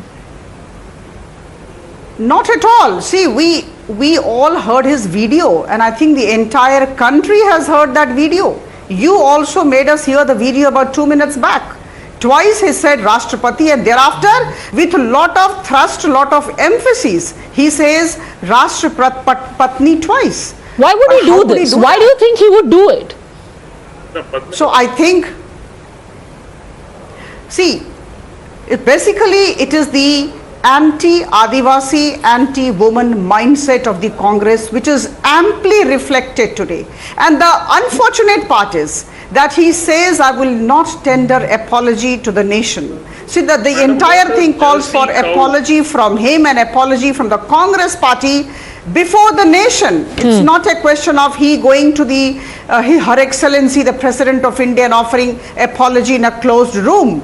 No, he should come out into the open, and if he has the courage and if he really feels that he has committed something which he should not have done, he should come out into the open and he should apologize before the nation. Okay, so not only was there no apology in the morning, Gokul Chandran, but the then entire nation is joining BJP in this. Then there was also arrogance inside the house. The Bharatiya Janata Party is saying that when Smriti Irani tried to explain her position to Mrs. Sonia Gandhi, she was met with a, I don't want to talk to you.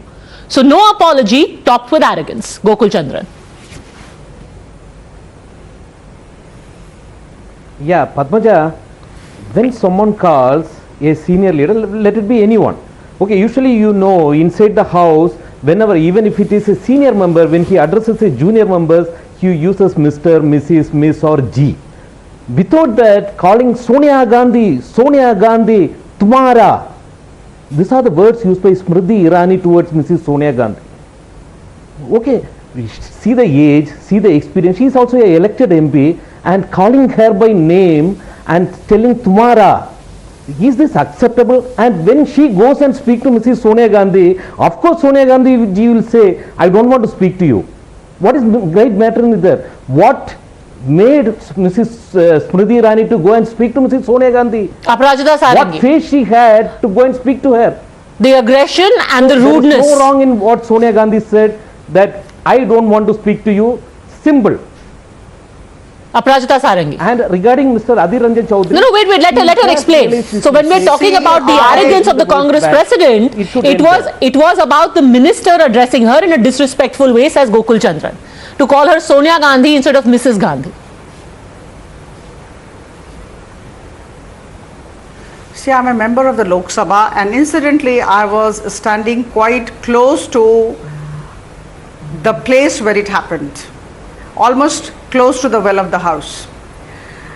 Now when Madam Sonia Gandhi was talking to Honorable MP Rama Devi ji, Madam Smriti Irani came there because she was somewhere there talking to all of us. She came there, she wanted to know how she could help Madam Sonia Gandhi.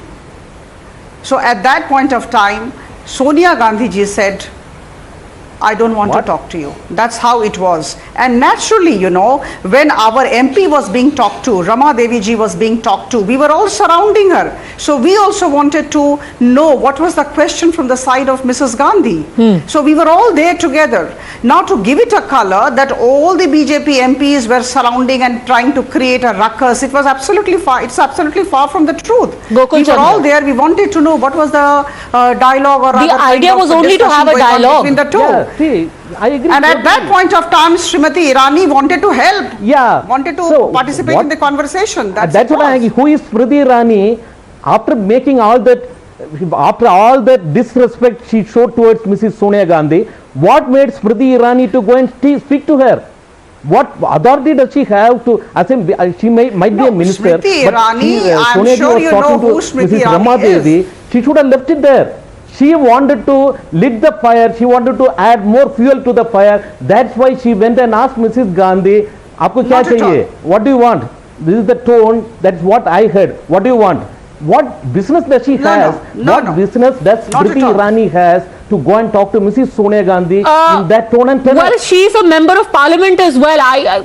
She's not supposed to talk to Mrs. Gandhi. How is walking up to somebody and saying, how may I help you? She is a member of parliament. She also happens to be the minister. She wanted to know as to what she could do to facilitate the conversation between the two. What was wrong in that? And we were all MPs kind of, surrounding Rama Devi ji. So what was wrong in that? It was wrong. Mrs. Sonia Gandhi.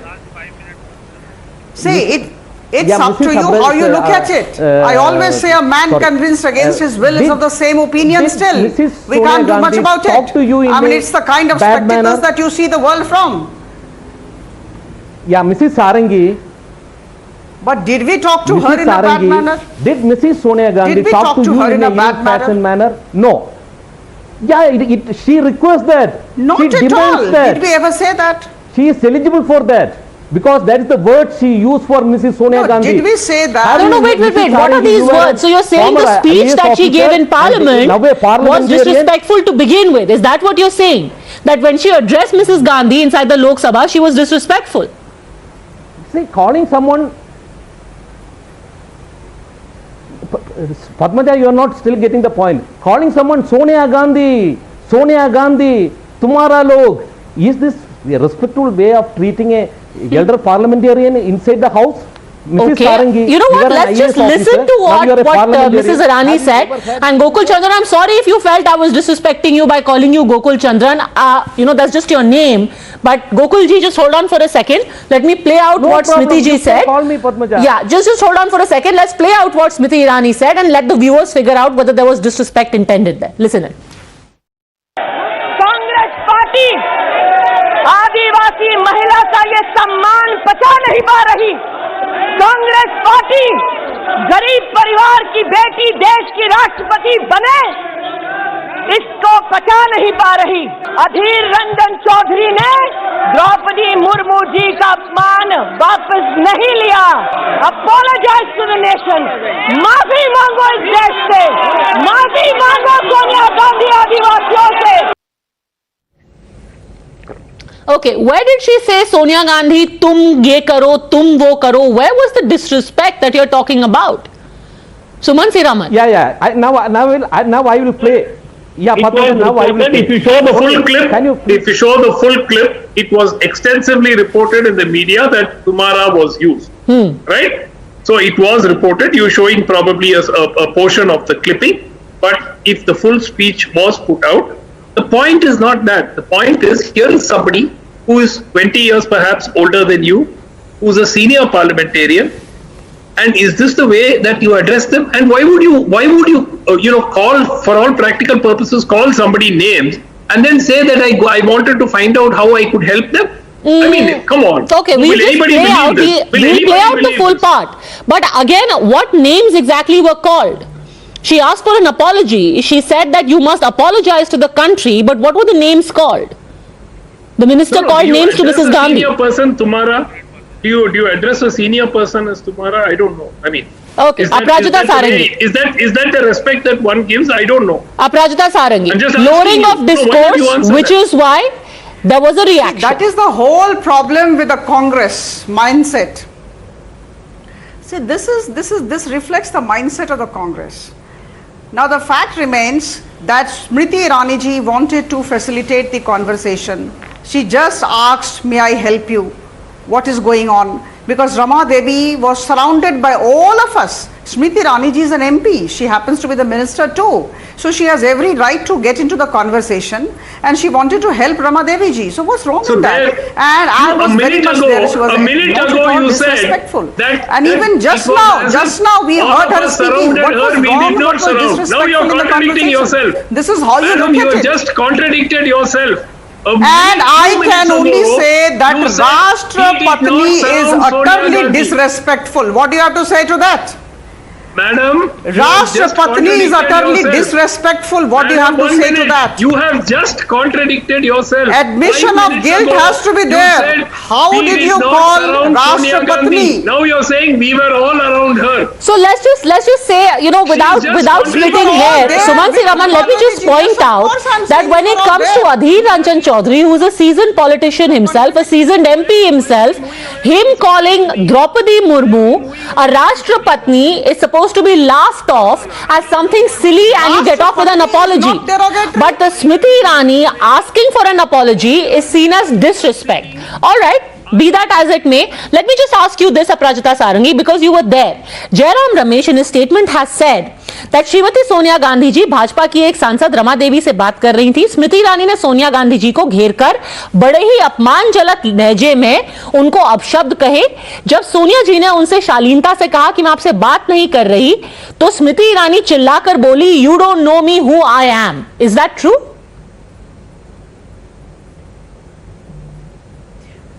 Was Jairam Ramesh ji there?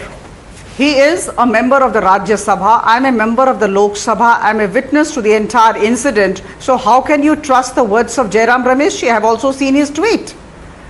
I was very much there present. Now the only question to the esteemed panelist is, doesn't the word Rashtrapatni hurt you?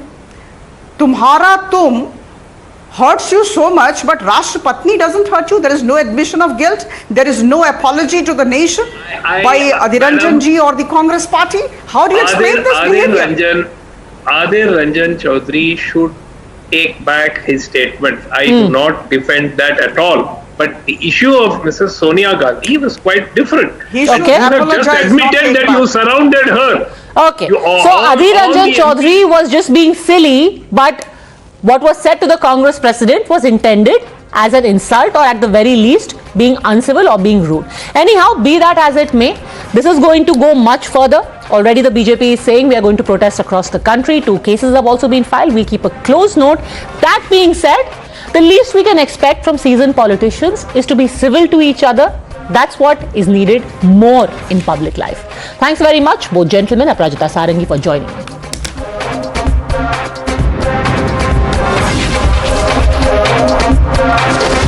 The News Hour at 10 will be right back after the break. The most pressing issues, the most informed minds, free and fair exchange. Converse India with Rahul Shiv Chakkar. 3-4 ತಲೆಮಾರುಗಳಿಗೆ ಆಗುವಷ್ಟನ್ನು ನಾವು ಮಾಡಿಕೊಟ್ಟಿದ್ದೇವೆ ನೆಹರು, ಇಂದಿರಾ ಗಾಂಧಿ, ಸೋನಿಯಾ ಗಾಂಧಿ ಹೆಸರಲ್ಲಿ.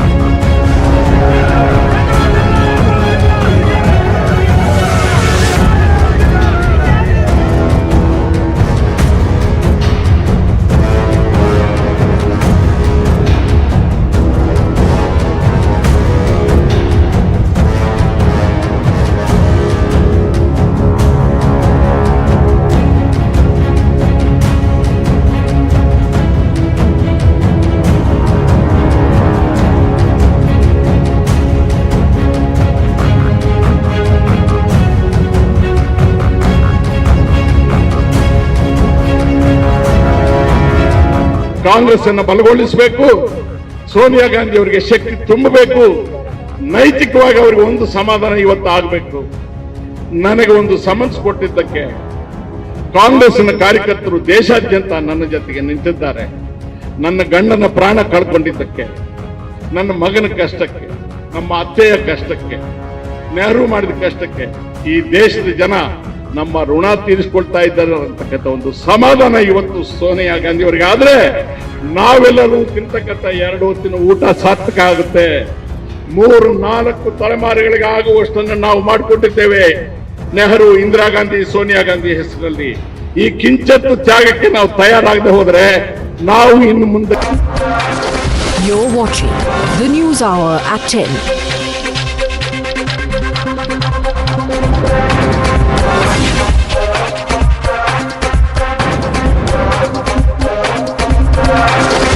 The News Hour at 10 will be right back after the break. The fact of the matter is, whether it is imported inflation, whether it is tinkering of GST for a longer period, the fact is that the burden is on the common man. And the common man, frankly, doesn't really care about what's happening in the United States, or the UK or Russia or Ukraine. They're worried about their day-to-day living and the per capita incomes where they are in India. The pressure is as much, magnified on common people in this country than they are abroad. And of course, you have social security systems which exist abroad, which don't exist in India. So I come back to asking you the same question. Is the government really being rather hard-hearted when it looks at these issues? After all, running a country of the kind that India is, with poor middle classes, lower middle classes forming the bulk of the population, do you think the government is doing enough, to cushion the impact on these classes of people? So let me say that as a policy maker, one has to make various trade-offs. So first of all, let me be clear that the government is fully cognizant of the spike in inflation. Otherwise, you wouldn't have seen the measures we have taken, including the Reserve Bank tightening monetary policy. So clearly, the tightening of monetary policy is one response to bringing down inflation. You're watching the News Hour at 10.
अगर कोई व्यक्ति किसी team में खेलता है तो क्या कप्तान बनने की बात मान में नहीं आती है? आप नहीं बनना चाहोगे?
Inaugurated and laid the foundation stone of multiple projects of Sabar Dairy at Gathoda Chowki, Sabrakanta to boost the rural economy, support local farmers and milk producers.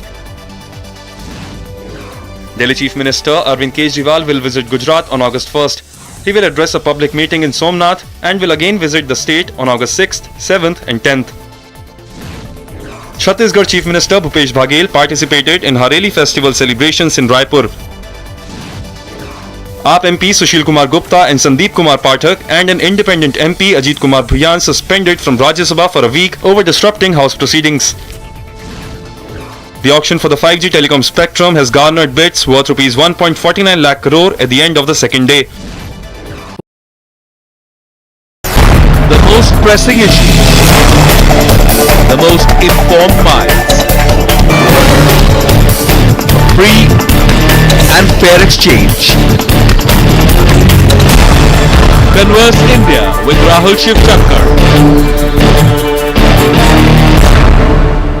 3-4 ತಲೆಮಾರುಗಳಿಗೆ ಆಗುವಷ್ಟನ್ನು ನಾವು ಮಾಡಿಕೊಟ್ಟಿದ್ದೇವೆ ನೆಹರು, ಇಂದಿರಾ ಗಾಂಧಿ, ಸೋನಿಯಾ ಗಾಂಧಿ ಹೆಸರಲ್ಲಿ.